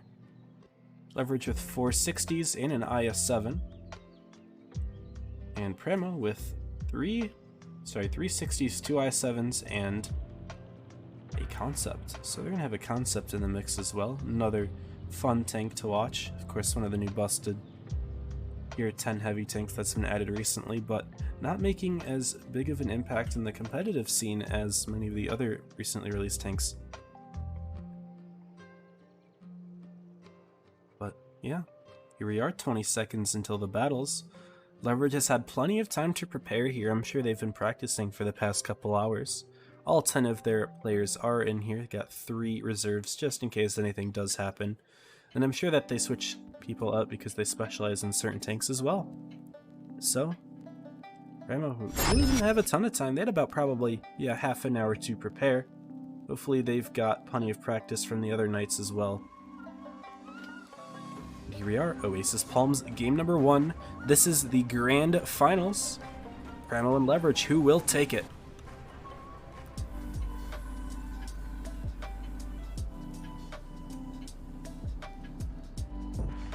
Take to the skies here. What will Premo do? What will Leverage do? They do have the mobility advantage. We have seen Leverage play in this map previously, I do believe. They like to send a couple tanks towards the C area. Usually it was like an IS-7 and a light tank. Are they going to do that again? Yes, Lightronics and N13 going on over. Primo making large aggressive pushes towards the A side. Leverage is going to meet them with 3 of their own 60 TPs. They're playing much more passively though. We'll see a couple spots out here. Primo looking maybe to take a very aggressive push. And the capture from Leverage over here means that Primo may actually be aware of the less amount of tanks that Leverage has on the side, and they may go for an initial aggressive push. You can see Chipotle very far forward here, but he's relatively safe, I would say, as well. Until, of course, Breakable Heaven pokes on up and may be able to put in a big shot. Is he going to be able to put one in? Missing, actually, both tanks missing. However, Steven did take a hit previously. We'll see him all the way over here. But right now, Primo extremely situated all the way over here. Tanner being pretty far back. He's going to go in this little bush, see if he'll spot anything over on the C side. And actually, blind fire coming in. Lightronics seems to be potentially aware that Tanner's in this bush. He blind fired once, twice. Tanner getting a little bit more nervous about it. Will we see a third blind shot actually going on over here? Not quite. Looks like we're going to see some moves here, though, on the city side. Primo getting into the base. Chipotle taking a hit, though. 2 hits. A couple big hits, that is, as well. Tommy starting to bleed. Ranger does get spotted by Tanner. Maybe Korra will be able to put a shot into him. No, Ranger's going to put a shot into Korra. Will we see more of an aggressive play on the city side, though? Tommy moving forward and big shots into 707. He gets taken out instantly. A big mistake there. Primo was very ready for that push. Now the hit points are dead even, but oh my goodness, Leverage is now down an entire tank. Will they be able to hold here? Primo's got all of their tanks in the town, except for Tanner of their 1v1ing Ranger. Don't know how that's going, but N13 is going to be the next target from Primo here. But they have a 3-on-3 of their own going over. Will Leverage be able to win this one out? The points are still pretty even. Tanner looking like he may fall to Ranger over there. Lightronics actually going to help just in case, although I'm not sure if that was necessary. That's an entire tank Leverage sending over there. Maybe not necessary. Breakable Heaven looks like he's going to go down to Sierra here. Mako missing the shot on Darktronics, who should be able to pick up the kill here. Don't bounce it. Come on, man. You can do it. There you go, picking up the kill. Milo holding out against Steven here. Hit points are still relatively even. Primo with about 1,000 hit point lead. Tanks are even. Capture points are not going to be a concern here. The Leverage picking up the kill. Now they are up a tank, and Chipotle is the lowest target here. Ranger being at, of course, only 81 hit points all the way in the light tank. He's not going to be able to go down anytime soon, though, as long as he makes sure to play it smart. Darktronics getting focused down, though. Light picking up the kill, and now Leverage having 2 light tanks. That is very useful to have. All of this DPM. Now it looks like Leverage has the advantage here. Sierra's going to try to go for Ranger. He's getting baited, and in the meantime, Korra falling, and now it is a 3-on-1. Will Sierra be able to hold it? He's got even hit points, but I don't think it's enough. He's going to have to focus on Milo, and while that happens, he's getting DPM down by a T100 LT. Make that 2 of them as Ranger puts himself in here. Leverage is going to open up strong with a great game 1. Really just out-brawling, I would say. I mean, I think that they didn't even need to move Lightronics all the way over. Ranger was going to win that 1v1, and that would have just made this game even quicker. See some out-brawling here. No real mistakes on either side. I mean, there were a couple of missed shots, but, you know, I didn't notice anything egregious on either side. Leverage winning game 1. What's up, T14? Leverage for the crown. Looks like people are thinking Leverage won it. Alright, let's take a look at the post-game results. Milo with 4.7k damage. Excellent job there. There was no Amarak I missed, was there? No, he hit 8 shots, penned 8 shots. Good accuracy. That is what we need in these grand finals. Milo stepping up. And those 2 LTs doing tons of damage. Maybe Primo will go back to running 2 of them? No, they're going to stick with 1 right now. Alright, very cool. Leverage going to keep 2, of course. It's tried and true. They're going to bring a Yo, though, instead of that 4th 60 TP. And I don't think Primo changed anything here. Did they have a Yo? I don't remember. Someone had a Yo, right?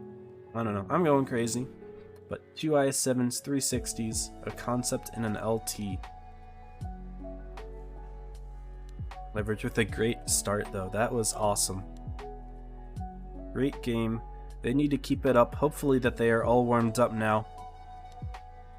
Able to keep hitting those shots, because that is the most important part of these games, especially when you're playing a tank such as the 60 TP, which is, of course, the dominant heavy tank that we're going to be seeing tonight.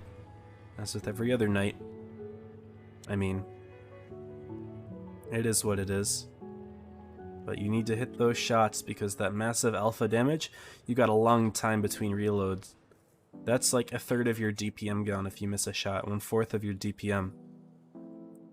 I'm just impressed that Leverage was able to win that despite losing 707 as fast as he went down.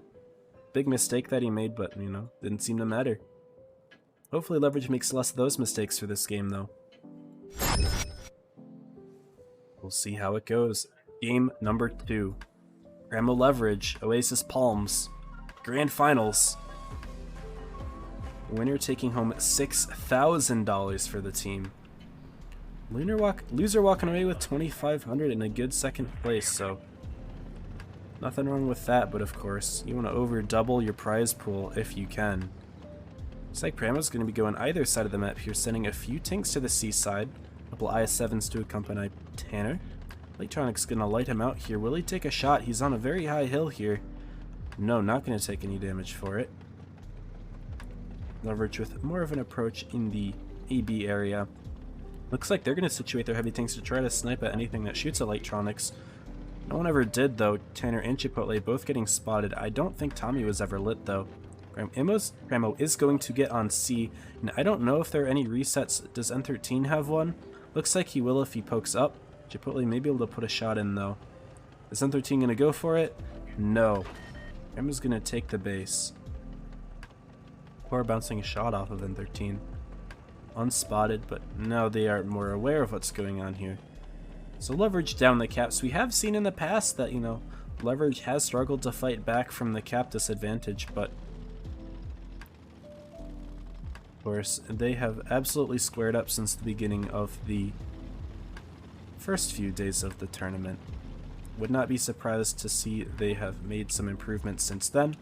They are going to get on the A base finally, and I'm not sure if we're going to see any resets. Steven might actually go for it here. 707 not paying attention. Steven missing the reset, though, taking 1,700 damage for his troubles. That's a mistake. Leverage looking to capitalize off of it. However, Darktronics on the other side of the field taking a few hits himself.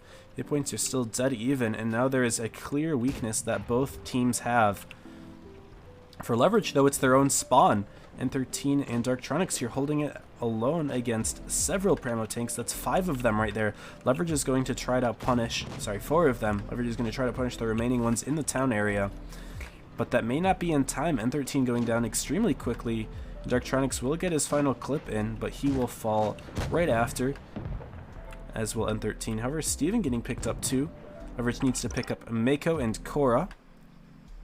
Sup, Dragon. T14, thanks to the bits. Leverage will back up onto the B base, actually. They're down about 2,000 hit points. And maybe capture points are going to do it for them. They do have the light take advantage, but I don't know if it's going to be able to come down to that. They're going to need to make some sort of play here. Breakable haven't taken a shot. Trading with Korra, and 707's going to put in a big one as well. 1,000 damage in. Ranger farming him from the rear, but Sierra may come around to do something about that. Ranger does bleed a shot. Korra's keeping plenty of leverage lit, and keeping them from making any moves down into that area. Sierra behind to cover if necessary, but we're going to see some plays here. On the city side, will Sheriff Milo be punished for that peek? No, only taking 1 shot for his troubles, although he does miss the shot on Chipotle. That's big. And look at Sierra's position here. He's actually kind of ready to farm anything over there if need be. No, he's going to focus on Ranger, going to keep him away.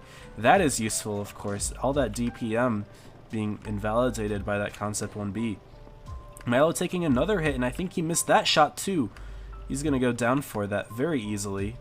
Chipotle, no, Tanner picking up the kill instead, and the hit points are way in favor of Pramo this time around. 660 capture points to over 800. It's not going to be very easy for Leverage to come back for it. Being down 2 tanks as well, make that 3. Breakable Heaven being insanely low himself. And I think that's going to be game here. Electronics doing his best to pick up the kill on Korra, but will it be enough? Don't think so. Pramo going to win game number 2, evening it up on the map and evening the set 1-1. Happy to see that both teams are going back and forth here.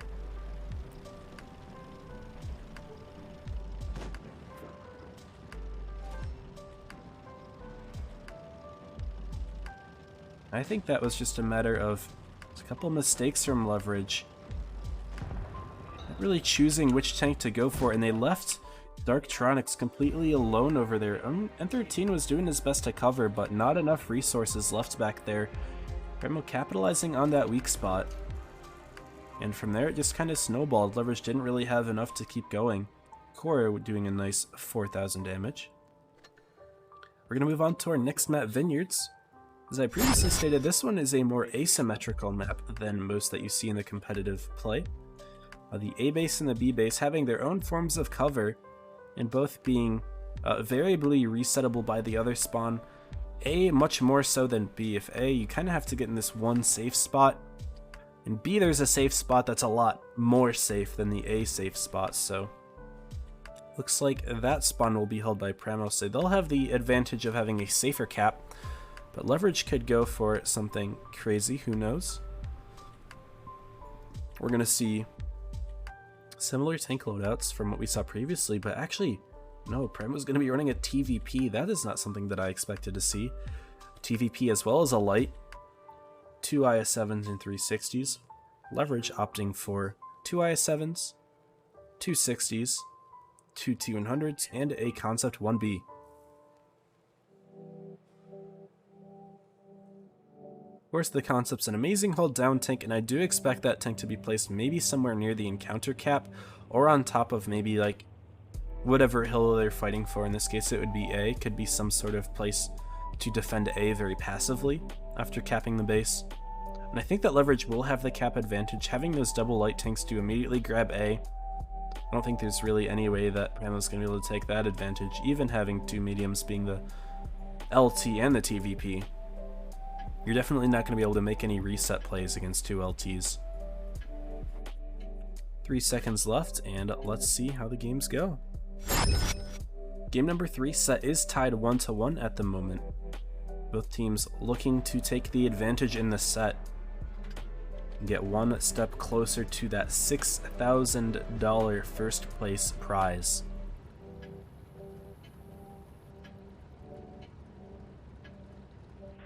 I will say that we have been seeing some sloppier gameplay from both sides.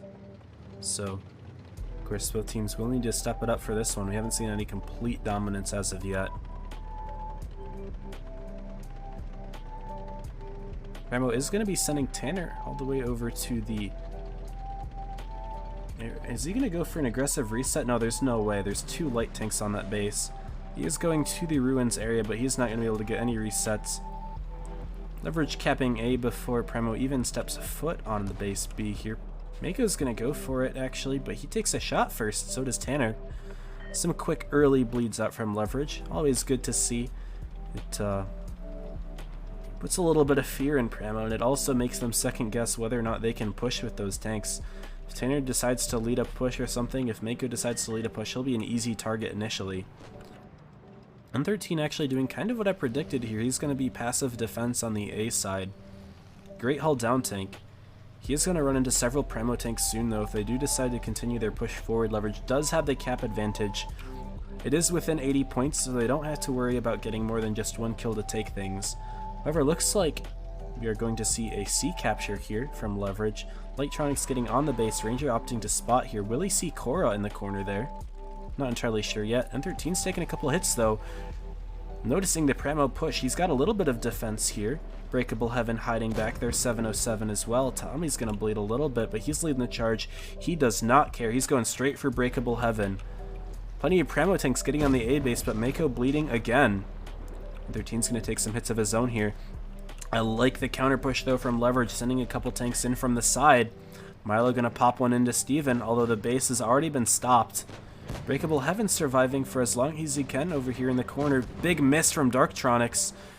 Tommy not going to be able to pick up the kill quite yet.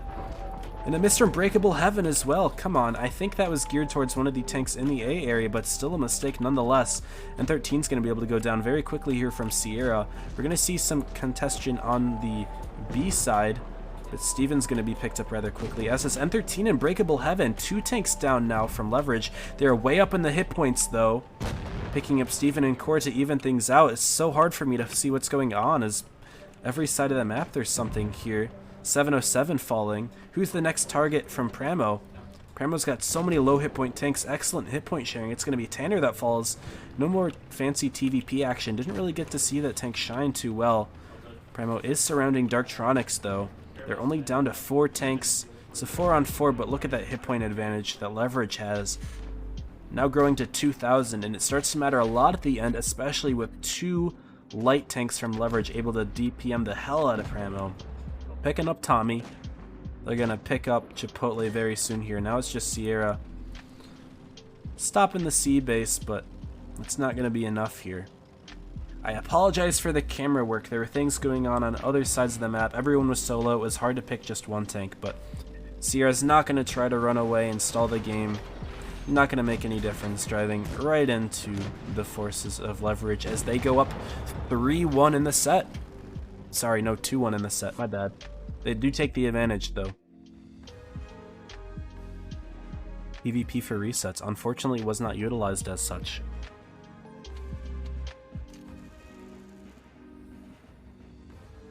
Light tanks again from Leverage, doing tons of damage.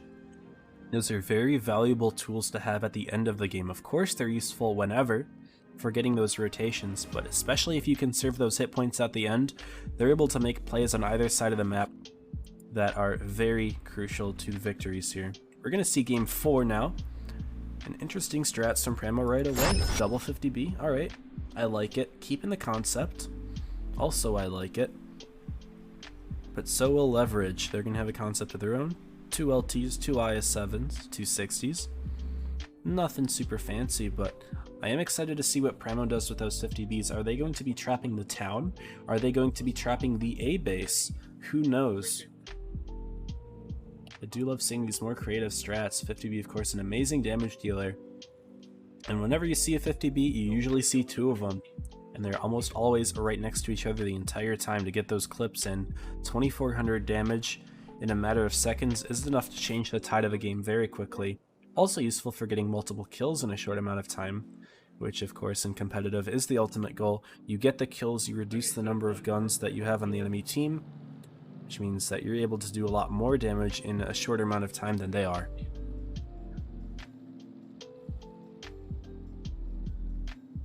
"20 seconds left until the game start. Pramo looking to equalize here.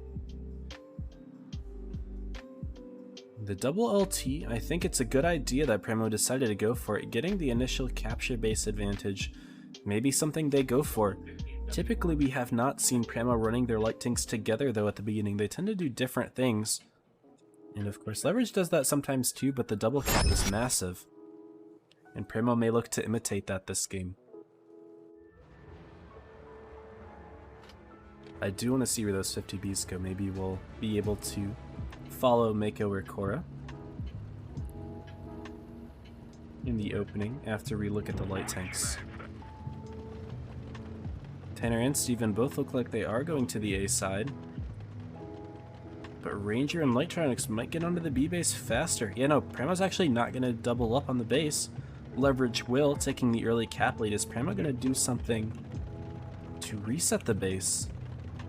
Could be something creative that we're about to see. Tanner going for an early reset and missing the shot though. I don't think it would have changed a whole lot though. He's going to bleed. A couple bleeding shots into Lightronics though. His Amarak gets damaged. Thankfully not completely destroyed. Pramo finally getting on the base with one of their 60 TPs. Korra grabbing the base. And do we see Mako in tow? We do, right behind. Cap points within 80, so not major pressure right away, but there will be some. Steven spotting the ruins, not finding a whole lot over there. Leverage is very passive at the moment, only got N13 on the B side. Again doing what I expected to see with his hold down play defending the base that he is in.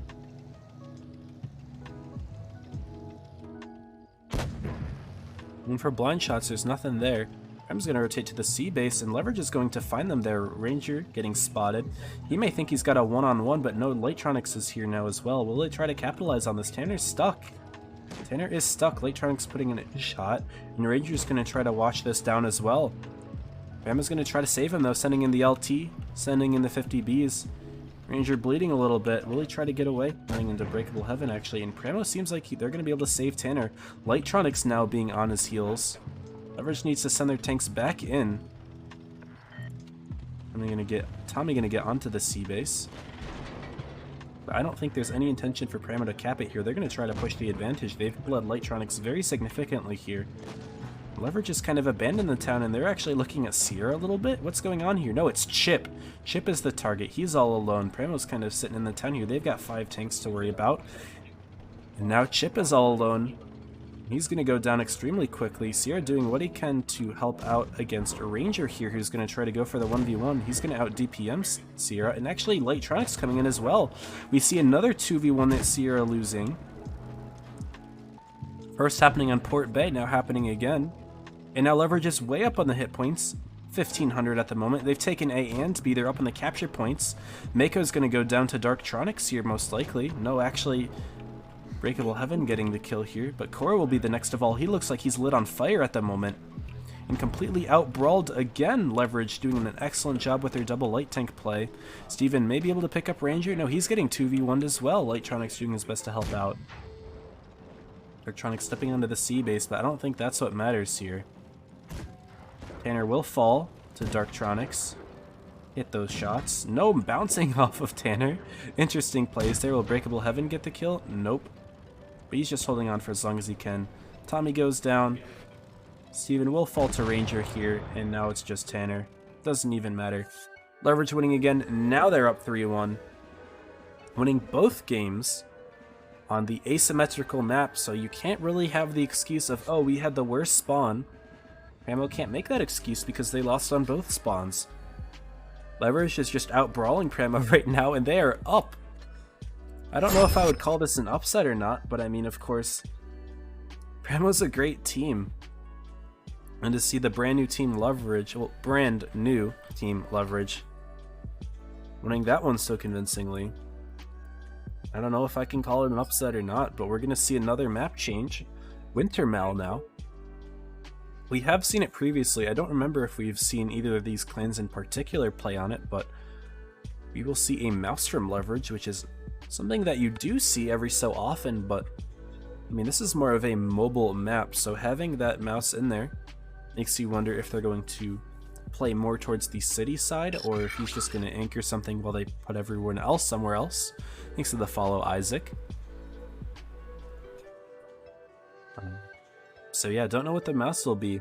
Pramo's actually going to reduce down to only a single 50B, so that is a surprise. Normally you see them doubled up, but Mako's going to be all alone. 3 IS-7s and 3 60 TPs accompanying.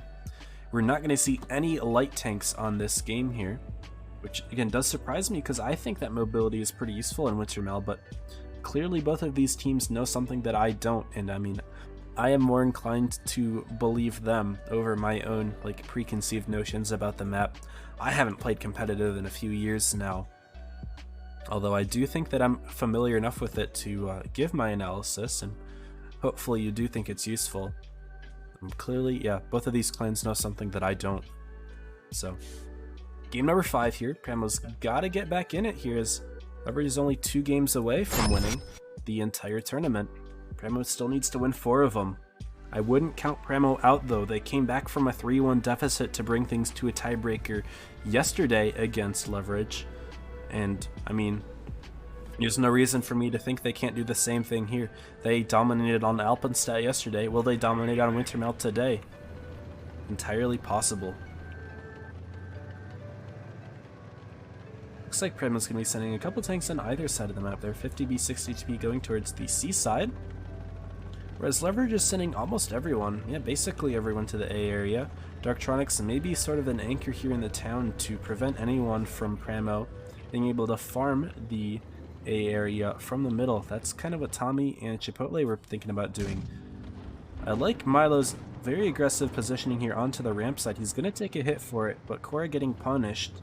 Darktronic's going to find himself in a very early 2-on-1 with several Pramo tanks even behind. Ranger's going to try to help out the best he can. Will Ranger put in a shot? Does put one into Chipotle, but Darktronic's realizing that he's got 4 tanks on him. He's going to go down very quickly. Mako already unloaded his clip, and all that Leverage can hope to do is get more damage into Chipotle before Darktronics goes down, but Ranger actually missing the shot. Leverage not fast enough to get a counter push going on this side either. Even Steven does go down. He was a little bit aggressive. I didn't even see where he was. There was no reason for him to be so far out compared to the rest of his team. So I think that was a mistake there. And Leverage actually still up on the hit points despite losing Darktronics so quickly. Picking up Tanner as well. Clearly I missed the entire combat on this side. Pramo made some mistake there. And now Korra finding himself against 3 Leverage tanks. Well, Ranger holding off the entirety of Pramo's forces here. Will he get the HE? Oh my goodness, huge damage into Mako, 1400. That was 2 big shots there. Breakable and Ranger both putting in massive ones. I'm inclined to believe that Ranger put in an HE, but I'm not sure. Korra falls, and Leverage's push continues, although N13 is low. Sheriff will be able to back him up soon. Breakable Heaven. Focusing away from Ranger. I think that Leverage is realizing that, you know, Ranger's just in a 1v1 now. Since Mako's rotating, Breakable might as well. And that's something that I find super entertaining in these games, is the fact that both teams are able to just completely switch up what their focus is right away. Mako gets his full clip into Breakable Heaven, but it's not going to stop Sheriff Milo from being traded with Chipotle here. We do see a 3-on-3. Ranger's kind of still having that 1v1 over here, but Mako's a little bit disconnected. This might give Lightronics a little bit of an opportunity. No, actually, he may be able to clip up Breakable Heaven before... Oh yeah, Breakable Heaven missing that shot. Now that is big. Tommy could be dead right now. He's on 600 hit points. It's about a 50-50 if he would be alive or not. But I think that bounce might have screwed things for Leverage. Ranger missing a shot as well. Okay, yeah. Seeing some missed shots here. In the clutch scenario, despite the game being so close going to the end, Pramo's going to take this one. 3 tanks left at the end. And Leverage missing a few crucial shots that they needed to get in. Electronics missing another one. Not that it matters at this point, but what I think that may mean is that may make Leverage flustered moving forward, you know. Missing all of these shots in the clutch, another one going down. Electronics might be getting a little tilted here, who knows. As long as they calm themselves, that's something they're going to need to do, because, oh boy, don't want the morale being dropped in Grand Finals, especially when they have a lead. Don't want to start losing it. Mako doing top damage, 4.8. Excellent job there. 50B, great farming tank. 4.5 from Tommy and 3 kills. Those two completely putting Pramo on their backs. Great game 5. Pramo showing that they still got it, of course. They're down, but they are certainly not out. And we may see the equalizer here. Leverage keeping the mouse. It did not work for them at all last game. I wonder how they're going to use it this time. What am I doing? I went to the wrong one. This is what we want. We are going to see a light tank coming back out. Actually, both teams running light tanks. Pramo running 2. This is a surprise considering we saw none in the last game. This is kind of more or less what I was expecting to see. And Pramo will pull back out the double 50B. Only rocking 160 TP this game. Leverage still rocking 3. 2 IS7s, a mouse. Only 2 IS7s from Pramo. Okay. I like the lineup changes. 50Bs are fun to watch. Though I didn't really watch Mako a ton. Could see him bleeding a Breakable Heaven out quite a bit from Leverage. He is now sat.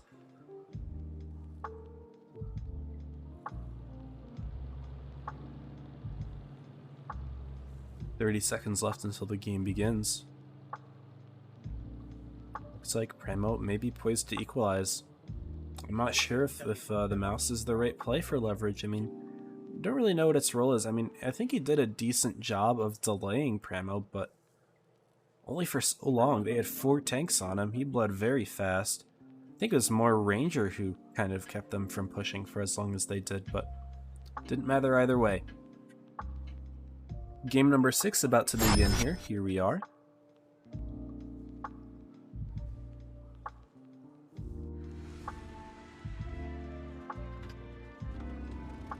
See if these roster changes completely affect the strategies that both teams use. Pramo had previously sent more of their forces to the seaside.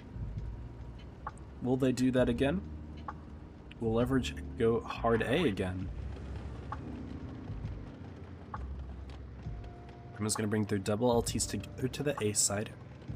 There's no way they're going for a quick cap, though. Would not be smart of them. Tanner going for a very aggressive spotting position here. Sierra getting the safe one, you know, to spot initial things. Tanner, realizing that Sierra hasn't lit anything, going to go all the way up. Double shots into Ranger. Looks like, oh my goodness, huge punishes right there. And right away, Ranger down to only 700 hit points. That's a mistake right there. Not the best spotting, but really good reactions from Pramo as well. Tanner and Sierra both getting in those quick shots. They had to be almost pre-aimed. If those weren't pre-aims, those are excellent snapshots, and Leverage with an extreme disadvantage moving to the beginning of this game. Hit points are even by virtue of those light tanks, but come on, Leverage, you can do better than that. Or might take a couple shots here. He's going to spot several of Leverage's tanks over in the C area, though. Ranger coming in to support from the rear, but Ramo's already rotated back to help Cora out. 50B brothers will be reunited, and we can take a look at the beautiful camo here. They're going to set up for a little trapping scenario, potentially. Leverage will take C. 707 grabbing that base, and I don't think we're going to see any resets. Nope. So you're actually going for blind shots. Will we get another? No. Was close, though. Not a bad idea from Pramo. I really do like it. And Pramo is ready on this side. They got plenty of tanks over here. Sierra and Tanner are spotting anything that Leverage may want to do in the fields. So Leverage is going to regroup. They spot Electronics falling back. And what's the move now for Leverage? They are down on the caps by over 100. Pramo's got lots of tanks over here. They do get a bleed. They are up in the hit points by about 1,000, but again, they have a big weakness, and that weakness is Ranger right here. He's the only light tank for Leverage. Pramo has 2 of them. They will be sure to take Ranger out extremely quickly as soon as he gets spotted. I have no doubt about that. Pramo's going to very heavily aggress onto C, and I think that means Darktronics will get onto B. And Jory's actually kind of caught out here. He's stuck. He's spotted double 50B. He's going to take some big shots from them on that left side, and Tommy's got shots on from the right. Jory's stuck. Leverage is now down 2,000 in the hit points, and although Leverage has taken B, it's getting reset. Darktronics is not safe here. Getting shot from Chipotle. Tommy's right here to get another reset. Is he going to go for it? Bouncing the shot, that's fine. Pramo's got too much of an advantage right now to really care about that. Ranger's going to try to go for those farms, but now Sierra and Tanner are aware of Ranger's position, and Tanner is right here ready to take him out. There he is. Yeah, Ranger not paying attention. He goes down. Oh, never mind. Tanner missing the shot. 707 falling all on this side. Ranger goes down. Jory goes down finally. He was the very first target. Pramo dominating this one again. They're going to equal things up 3-3. Chipotle going to be able to take out Nasser. Over on this side, Pramo Cora focusing down Electronics. And yeah, I think that the mouse here was a mistake, to be honest. Did not really accomplish anything useful for Leverage. See the 3-on-3 brawl going on over here, but it's not going to matter. Caps are going to take it before anything there. Wow. There's the equalizer, as I had hoped, honestly. Seeing all these tiebreakers, that's amazing. We're going to see at least a game 8 here. It's great.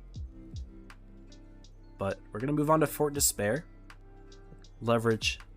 Gotta keep that momentum. Gotta get it rolling again. You were looking so great those first few games. Winning those 3 right there, having the lead, but now blowing it. And I wonder if the morale is affected for Leverage now. I didn't see any completely glaring mistakes other than, you know, that initial bleed by Ranger. That definitely stunted the entire strategy that Leverage may have had. Because, you know, having that light tank, he didn't have very much buying power that game. And then, of course, Jory being stuck far away as he was from the rest of the team. Pramo was very able to capitalize on those weaknesses. A minute left until we see our next game here on Fort Despair, which is a very heavy-oriented map. We're not going to see any light tanks now, okay. Double 60s on Leverage, 3 IS-7s, 2 Yos. Probably going to see those IS-7s towards the A corner, but, you know, get pretty creative these games. Primo going to be keeping it extremely heavy though, 4 60s, 2 IS-7s, and a Yo, so opting for all those 60 DPs. I mean, that you can go either side in the 60 to be fair. I mean, it's a very nicely armored tank to be putting in that A corner, but it's also got the armor to fight in the town, so can't really predict where these this Primo team's going to go based on the lineup, but I like that we're seeing Yos in these games. It'll be fun. And here we go, game number 7 out of 9. Remember, this is a best of 9 set, so you've got time here.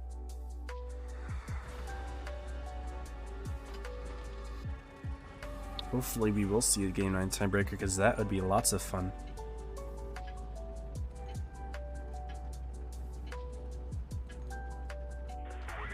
Oh, got kind of shot out there, that's funny. But looks like Leverage is going to be making plays towards the AB side, kind of like I predicted here. Primo opting more to go to the C side with those heavy tanks, but they will send Tommy towards the corner. I'm guessing Tanner's going to sit in that little bush area to kind of make sure that A doesn't get taken, but those triple IS-7s from Leverage going straight towards the B side. Are they going to cap it? Yeah, they are. They're going to triple cap B. They are spotted here. Tommy does light them, but he's going to be able to reset one, but not all of them, that's for certain. And I don't think he's even going to bother. Triple cap on B is successful. They're going to fall back. Primo going to opt to cap C base. Ranger's doing his best over there. He spotted a few tanks, but I'm not going to get a reset, of course, here. And will we see any rotations happening here? Primo's going to fall off of the C base. It looks like Sierra turning around and running. Don't want to worry about any smoke over here. A couple shots have been traded so far. Oh, just one into Ranger, actually. Thanks to the best, Jasuya. Primo first. Will we see the run back? They've got the... definitely got the momentum on their side. I'm sure they're feeling very reinvigorated after that dominant win on Wintermel.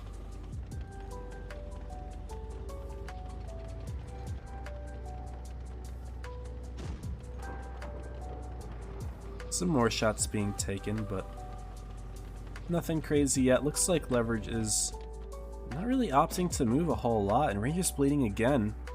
Some more big bleeds by Ranger at the beginning. We saw the same thing last game, and look where that ended up. Not very great for Leverage. Hopefully Ranger's not running out of steam here. But if we can take a look at him, he's taking a shot right in the upper plate.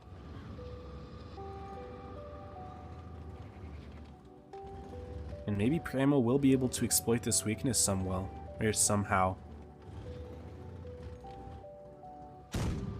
Not a whole lot of action going on at the moment.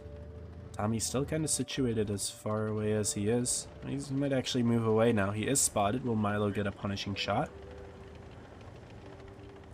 He rolls forward, gets spotted. Opting to shoot Tanner instead. Alright, I was wondering where that one went. Also, if you can see in the corner here, Ranger's gun is broken. Something to note. Didn't realize that. That's going to mean that he will have some issues putting shots in. Primo's actually going to consolidate on the B side. Leverage taking C, and Primo may push here. They've got 6 tanks right here. All 7 are within camera. And they're actually going to drive right through B. N13's there, Ranger's there, 7 of 7's there. A little bit slow to stop the B base, though. They haven't really tried to get on it until just a couple seconds ago. Now Leverage has rotated. They've got plenty of tanks ready. Lightronix right there. Gonna put a few shots in. They've actually stopped the B base. Primo's gonna back off of it. A failed attempt here, but they're gonna go for Darktronics. Looks like Tanner may be rotating that way. Yep, Tommy going, Mako going, Tanner going, maybe. That's a lot of tanks to put on just one. Leverage is going to respond here. 707 getting behind Primo. Cora taking tons of damage. She goes down quickly. Sierra may be the next target, although 707 will fall soon. Primo's going to have to waste a 60 TP shell on it. Darktronics delaying Tommy and Tanner for as long as he can. Ranger's going to try to back him up, but Leverage is out brawling in this side, and they taking the hit point lead here. N13 will fall, but so will Chipotle in a second. Lightronix going to put a full clip, so will Jory. And then it's Steven who is the target here, and Darktronics will fall. Ranger 2 be the next target. He misses that shot. Lightronix Leverage is going to have to get this kill rather quickly here. Tanner's going to come back around. All of Pramo's tanks are about ready to respond to this. They're down a tank. Where's 707 at the moment? He's hiding the best he can. Will he be able to put in a shot of his own? Hopefully he can put one into Tanner. Tanner doesn't seem to be aware of this kill. Ranger and Jory falling instead, though. Jory gets lit on fire. Now things are even, 3-3. Pramo up 1,000 hit points. Will Milo be able to get the pick on Tommy as Lightronics takes out Tanner? He needs to hit this last shot. He hits it. He goes down. Now it's a 2-on-1 in this area, but Sheriff Milo's got plenty of hit points. He only needs to hit this one shot on Tommy. And I think Leverage has got this one. They're at 900 points regardless. Milo does get the kill. That's 960. Leverage is going to win this one. There's the momentum coming right back. Looks like Leverage has dug themselves out of that hole. We do not want to see Pramo with that ball rolling, or at least Leverage doesn't. And they pick up the win. 995 capture points, but getting all 7 kills. Very nice. And Leverage definitely needed that win. I think that was just really a failed push by Pramo. They seemed rather indecisive there, going for the original B push, then realizing, oh wait, Leverage has a ton of tanks in the area. We can't really do a whole lot. They backed off. They sent way too many resources, I think, to kill Darktronics all the way in the C cap, and it just wasn't enough. Leverage able to kind of punish that indecision. Lightronics with 5k, Milo with 4. Seeing some good performances from Leverage when it matters. Looks like Lightronics is not tilted at all from those several missed shots at the end of the one Wintermell game. And we will continue on with Game 8. Leverage now only 1 game away from winning the Money Blaster Finals. Pramo looking to force a tiebreaker and take it in Game 9. This is do or die. Pramo cannot afford any more mistakes, no more indecisiveness. As we move to our last game on Fort Despair, we're going to see a Concept 1B. That's an interesting take, actually. I like it, though. They may put that tank in like the B base where the encounter cap is. I'm not sure where they would use it exactly. Could be used in the TD spots just as a passive tank that has a good amount of reload to get resets when necessary. But we're going to see Yoz on either side as well. Mako keeping one, Lightronics keeping one. 460 TPs now from Leverage. They're running a lot heavier than they did the last game. This may mean that we see a town strategy here. 2 i7s still though, keeping it classy in case they gotta make a play on the A corner. Entirely possible. Pramo's gonna have 2 of their own 360 TPs, so the only difference is a 60 TP versus a Yo. Similar strats here, but Concept's got very different use cases. Here we go. Game number 8. Leverage looking to win Money Blaster Finals with this one. Pramo looking to force a tiebreaker.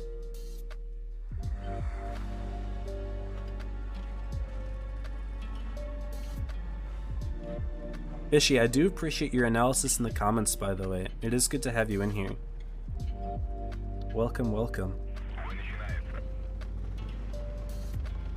Game 8. This is do or die for Pramo. For Leverage, it's either do or Game 9, do or die. So it's do or die. And Leverage is going to be going more towards the C side, as I predicted. 707 within a very quick push to this area. Is he going to get right on the cap? Looks like he is. And Pramo's not there. Looks like Leverage guessed correctly. Over. Tommy getting on B. Maybe Tanner will try to double cap it and take the lead. Actually, yeah, that looks like that's exactly what they're going to do. But is that a reset right there? Did we see a reset from Milo? I don't know. I think that was a reset. Did he damage the tracks of somebody? Sierra's taking a hit. Did they just drive off the base? I didn't even see that, to be honest with you. No damage was taken, but Leverage getting the cap.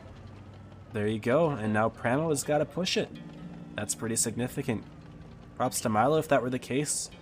If Pramo drove right off the base, I mean, I didn't really see it very well, but that's not something I expected. I didn't think I'd have to put the camera there, but hey, it is what it is. Pramo's still pretty situated on this B area, although they are rotating. Tommy Sierra going all the way back to where Cora and Mako are. I don't think they're quite situated yet to push the C side.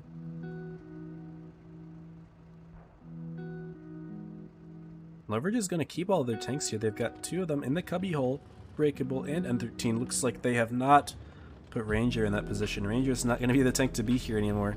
He's not going to get the early bleeds this game, which is good. Leverage can't afford it. Pramo's back is against the wall, and they're going to lash out. Steven gets spotted. Ranger backing off through the bush. Looks like Steven's pretty aware that there's someone here, though. I don't think he's going to take a blind shot quite yet, though. Wouldn't be a bad idea.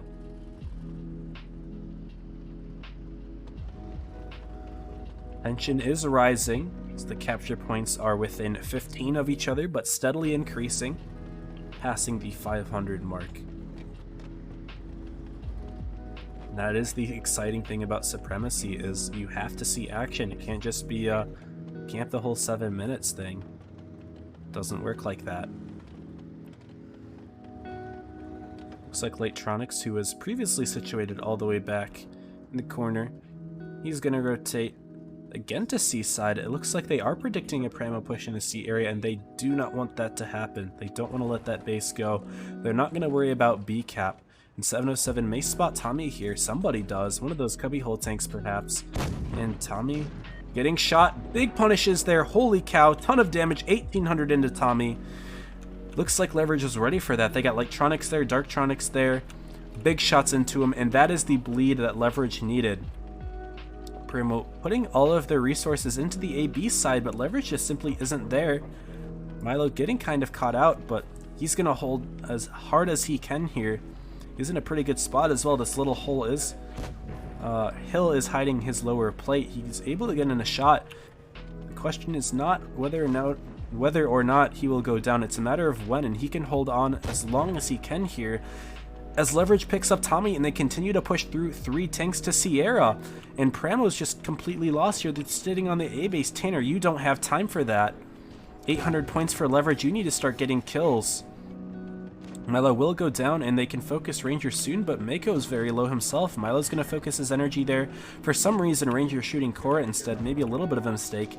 Leverage is going to stop the B base, though. Milo does go down.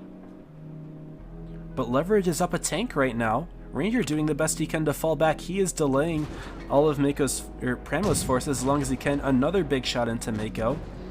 Seems to be tracked here. And that's fine, but that's another bounce. Yeah, Pramo doesn't have time for these bounces. The capture points reach 900 here. Finally, Ranger going down, but it may be too late. Leverage having 2 bases, 900 capture points. Tanner's going to fall here. Lightronics, Darktronics, both going to pick him up as long as you hit that shot. He's waiting for it. Will the kill be picked up here? Come on, he does go down. And that's 995 points. Leverage is your champion. GG's on both teams. Excellently played. Leverage, your winners for the Money Blaster Open. Congratulations to Leverage. Commiserations to Pramo. Well fought, but not able to stop it and force a tiebreaker. Leverage out brawling. Pramo just wasn't ready for the push. And Tommy with those massive blades, and it was really all over from there. The hit points never got really any closer than at that moment before Tommy bled 1800. That is your tournament. 103 viewers. Welcome everyone. Game 9. This is hype. Hopefully y'all enjoyed that game as much as I did, because wow. I mean, that whole entire set was great, but come on, Tommy. Can't be bleeding those. It's alright. GG's to Leverage and to Pramo. That is your tournament here. We can go ahead. It's not even current anymore. It's not even previous. I don't know where to see it, but we can go ahead and really quickly pull up the chart. Just to be complete, we've been showing it every single time. And here is... Oh, it's not working. Come on, please. There we go. This is your tournament. Top 4 for the Money Blaster Finals. Leverage 4-0 against SLG, 4-3 against Pramo, and then a 5-3 to take it. Great sets, of course, both of these.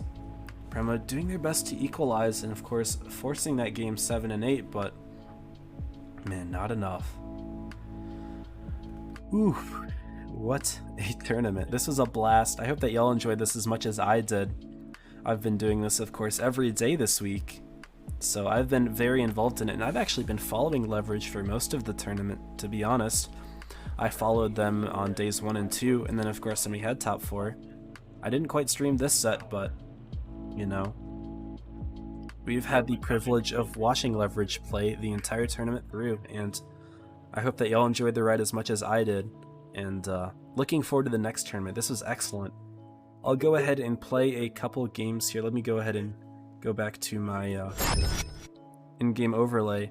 We do have that giveaway to run, so what I'm going to do, I'm going to have a couple battles here. Make sure to enter the giveaway if you haven't. Let me check how many people have entered. We have 37 right now. Big entries here. Lots of them. Overwatch, you have entered twice, so I'm going to remove one of your entries at some point here. Well, yeah, make sure to enter. I'm going to play 2 games.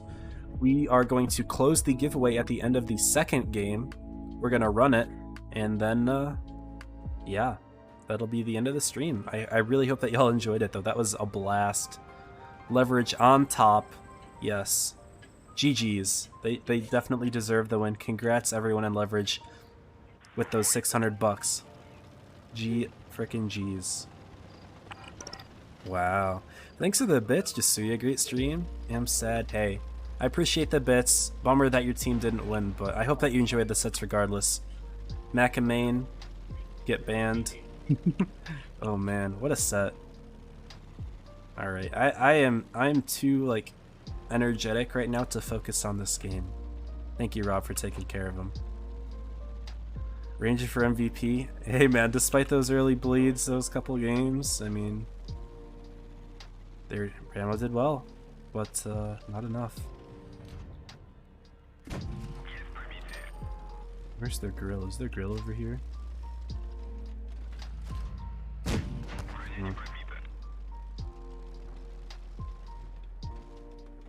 There's my team. There's my team. Not the only top he's getting. Come on, man. You really missed that. I really missed that.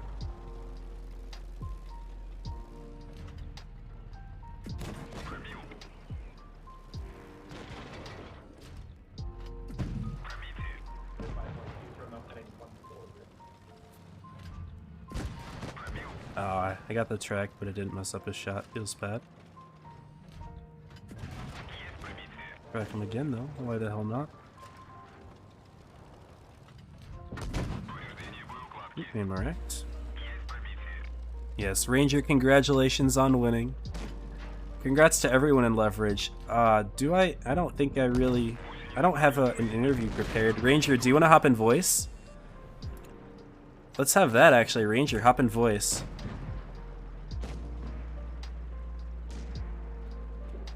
See if he wants to do a little interview. I don't have anything prepared, but yeah. If you could join a voice chat, join Tune 1 on my Discord. Let me say that we can get a whole interview going. Let me type something out here.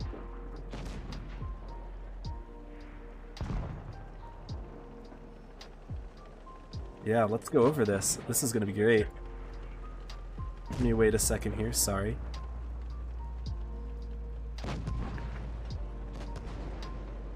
Yeah, unfortunate loss there.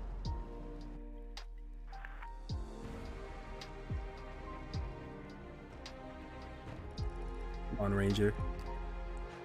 Nah, you're chilling, man. Hey, thanks for the bits, RGK.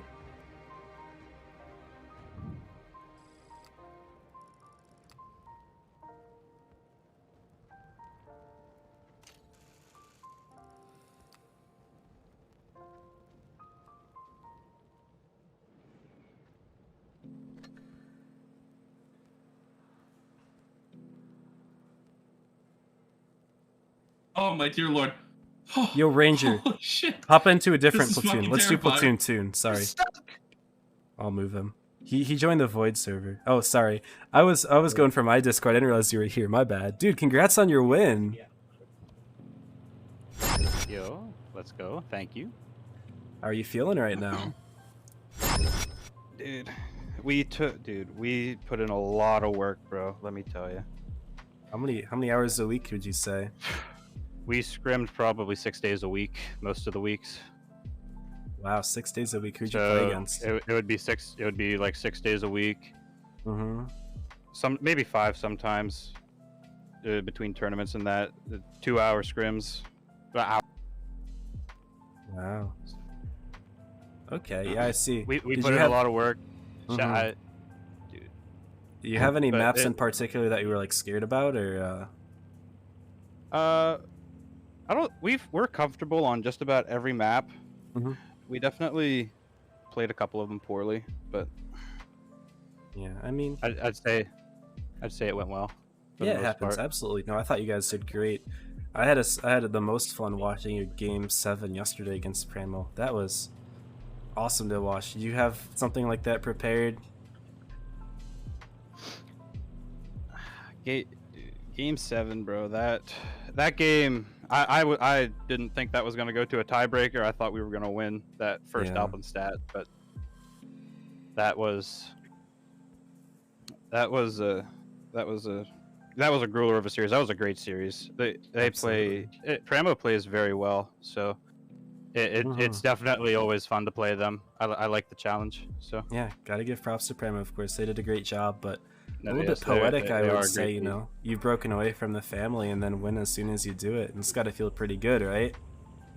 Dude. You have no idea. You have no That is idea awesome. how much this win means for me. Like you have no idea. Oh, yeah. I understand that. I got no idea, but seriously, that is awesome. Is that your first major win? I've Like, I've been on the Pramo team before. We've won a oh, lot okay. over there. Oh, So never mind I then. definitely, Not even close. yeah, we've definitely had a lot of great wins over there as well. But Yeah, this hopefully. one with this team, this one does mean a lot though. That's awesome. Hope to see y'all pull it off in the future. Now you're the team to beat. It's crazy. Yeah. How does it feel to be on top? Back on top. Back on top. Mhm. I don't know. We've never, well, me personally, I've never really experienced how it is because there's always been rain. But since Yeah. they disbanded, I guess now Now it's it's you. kind of a toss up. The throne is yours for the taking. It's awesome. So cool. What are you gonna do with the winnings? You know, you have any idea yet? It would probably be a great idea to invest it, but I'm probably never There you gonna go. do that. So Going into crypto NFTs. yeah. That's great. That's funny. All right. Anything else you want to say? The mic is uh, yours. yeah. Shout out to Pramo, bro. Those guys, they played really well, especially yesterday too. Like they are a great team. Yeah, Joker as well. No, they are a great team as well. We never really got to play them, but it would have been a great series too. I'm sure. Absolutely. Anything else? That about it? All the teams we scrimmed, thank you to them. Who are those? We wouldn't be here without them. Like all the teams we scrimmed, all my teammates, all my teammates are great. Like everybody put in the work. It wasn't just one person. It was great. That's great. Awesome. Glad to hear it. Well, I'll let you get back to your team. Thank you for joining me. And yeah, enjoy the victory. Enjoy that sweet, sweet cash. And looking forward to the next tournament, man. Enjoy your night, man. Yo, let's go. Yeah. See you 34. Take care. There you have it. Thanks, Ranger, for coming on in. That was a little bit of a scuffed interview, but you know, I wasn't really ready for it. Didn't have anything prepared, but thank you, Ranger. Tournament, that was great. A lot of fun. I'm gonna go ahead and cut off the giveaway entries here. We've got 56 responses now. Okay. Yeah, we're gonna cut things off now, so I will do that. And okay, so before I do the spreadsheet really quickly, I just or before I do the giveaway, I just want to make sure that we've got no repeats. So I'm gonna actually take this data and copy it over to Excel, just because I'm a little bit more familiar with Excel and organizing things that way. So if I go ahead here, I'm not going to show this on the stream because I don't want to leak anything that I don't want to leak. I'm just trying to sort things really quickly. Sort, LMA, boom. Okay, we've got, so Overwatch entered twice. I'm just trying to catch the double entries. It's not a big deal. I'm not like mad about it or anything, but just want to make sure that everyone's got equal chances of winning here. And it looks like there's dumb A551 and dumb A552. I'm going to get rid of the A552 one. I'm guessing that it's just the same person with multiple accounts.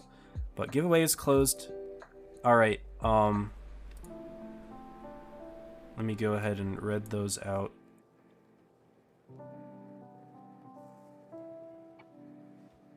Sorry about that. Give me one moment just to... I'm gonna figure things out here.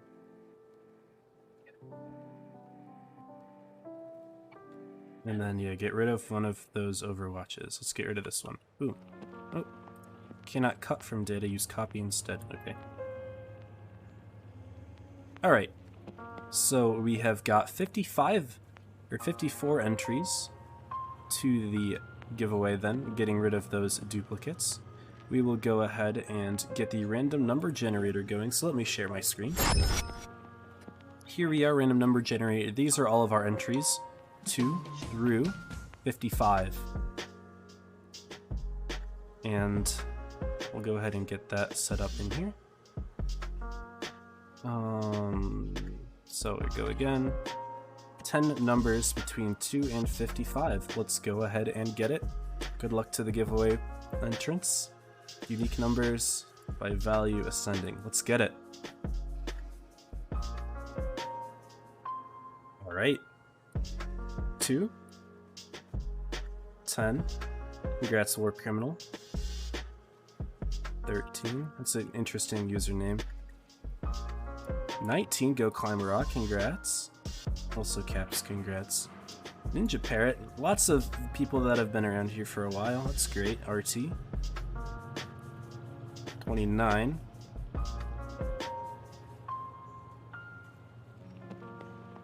35.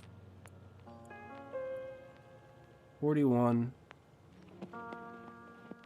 Bino, congrats. And 43. These are your giveaway winners for the final battle pass. These are March battle passes. You don't have to do anything now. Everything will be taken care of Wargaming, or by Wargaming. I'm going to give everybody the, or I'm going to give Wargaming the list, and I will, yeah, give Wargaming the list. They'll take care of it. They'll add it automatically, and this is again a March battle pass, so don't need to worry about that. Allow me to go back to just chatting in order to enter those names in my thing.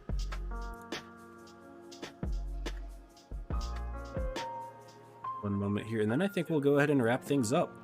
Nothing else really to do here. And I would love to hang out with y'all. Now I've got all of you here, but I'm worn out. This has been a very, very long week for me, streaming for a couple hours every single day. Not something I am used to having to do as a college student. It's taken a lot, but I enjoyed it. I love doing this. Tournament streaming is something that I've always wanted to do ever since I started streaming on Twitch. That was my goal. And to have made it here as quickly as I did, and to have the community that I have, it is just amazing. I appreciate all of you in here. I'm going to go ahead and read the follows again, because I got a lot of them this stream. So let me go ahead and do that really quickly. Sorry about that. So you got Sherman, Immunity, Ferocity, Fishy, Panzer, Nub Nub, Overwatch, Tio, Capybara, Ventrix, Fake Noob Eater, Isaac. Appreciate all of you in here. And then Jasuya, especially with all these bits. You're great. I appreciate you, Jasuya. T14 with the bits, Jasuya with the sub as well. Y'all are amazing. And then T14 subbed earlier. I think that was before the stream. But y'all are great. You mean a lot to me. And I had a lot of fun, and I hope that you did too. We're going to go ahead and get the stream, I think, ongoing. So let me go ahead and check Twitch. Who is live right now? Who will I raid? N9 is live, but he is, of course, also going to be raiding someone. I'm actually going to pull the stream up real quick. Done. Sit all the way around them. Looks like he is just doing analysis. I'm going to go ahead and raid N9. So let's go ahead and do that. Raid should be starting. Hold on, let me get my my timer going to make sure that I get it right. Timer raid should be starting now. Go and show N9 some support. He commentated these games as well as me, and he's actually going over some analysis right now, which is awesome. I'm gonna actually want to tune into that and watch. So make sure to go ahead and show him some support. He's new to Twitch, and again, thank you all so much for being here. I had a great time, and but yeah, that's about it from me. Everyone take care, stay safe, and happy tanking.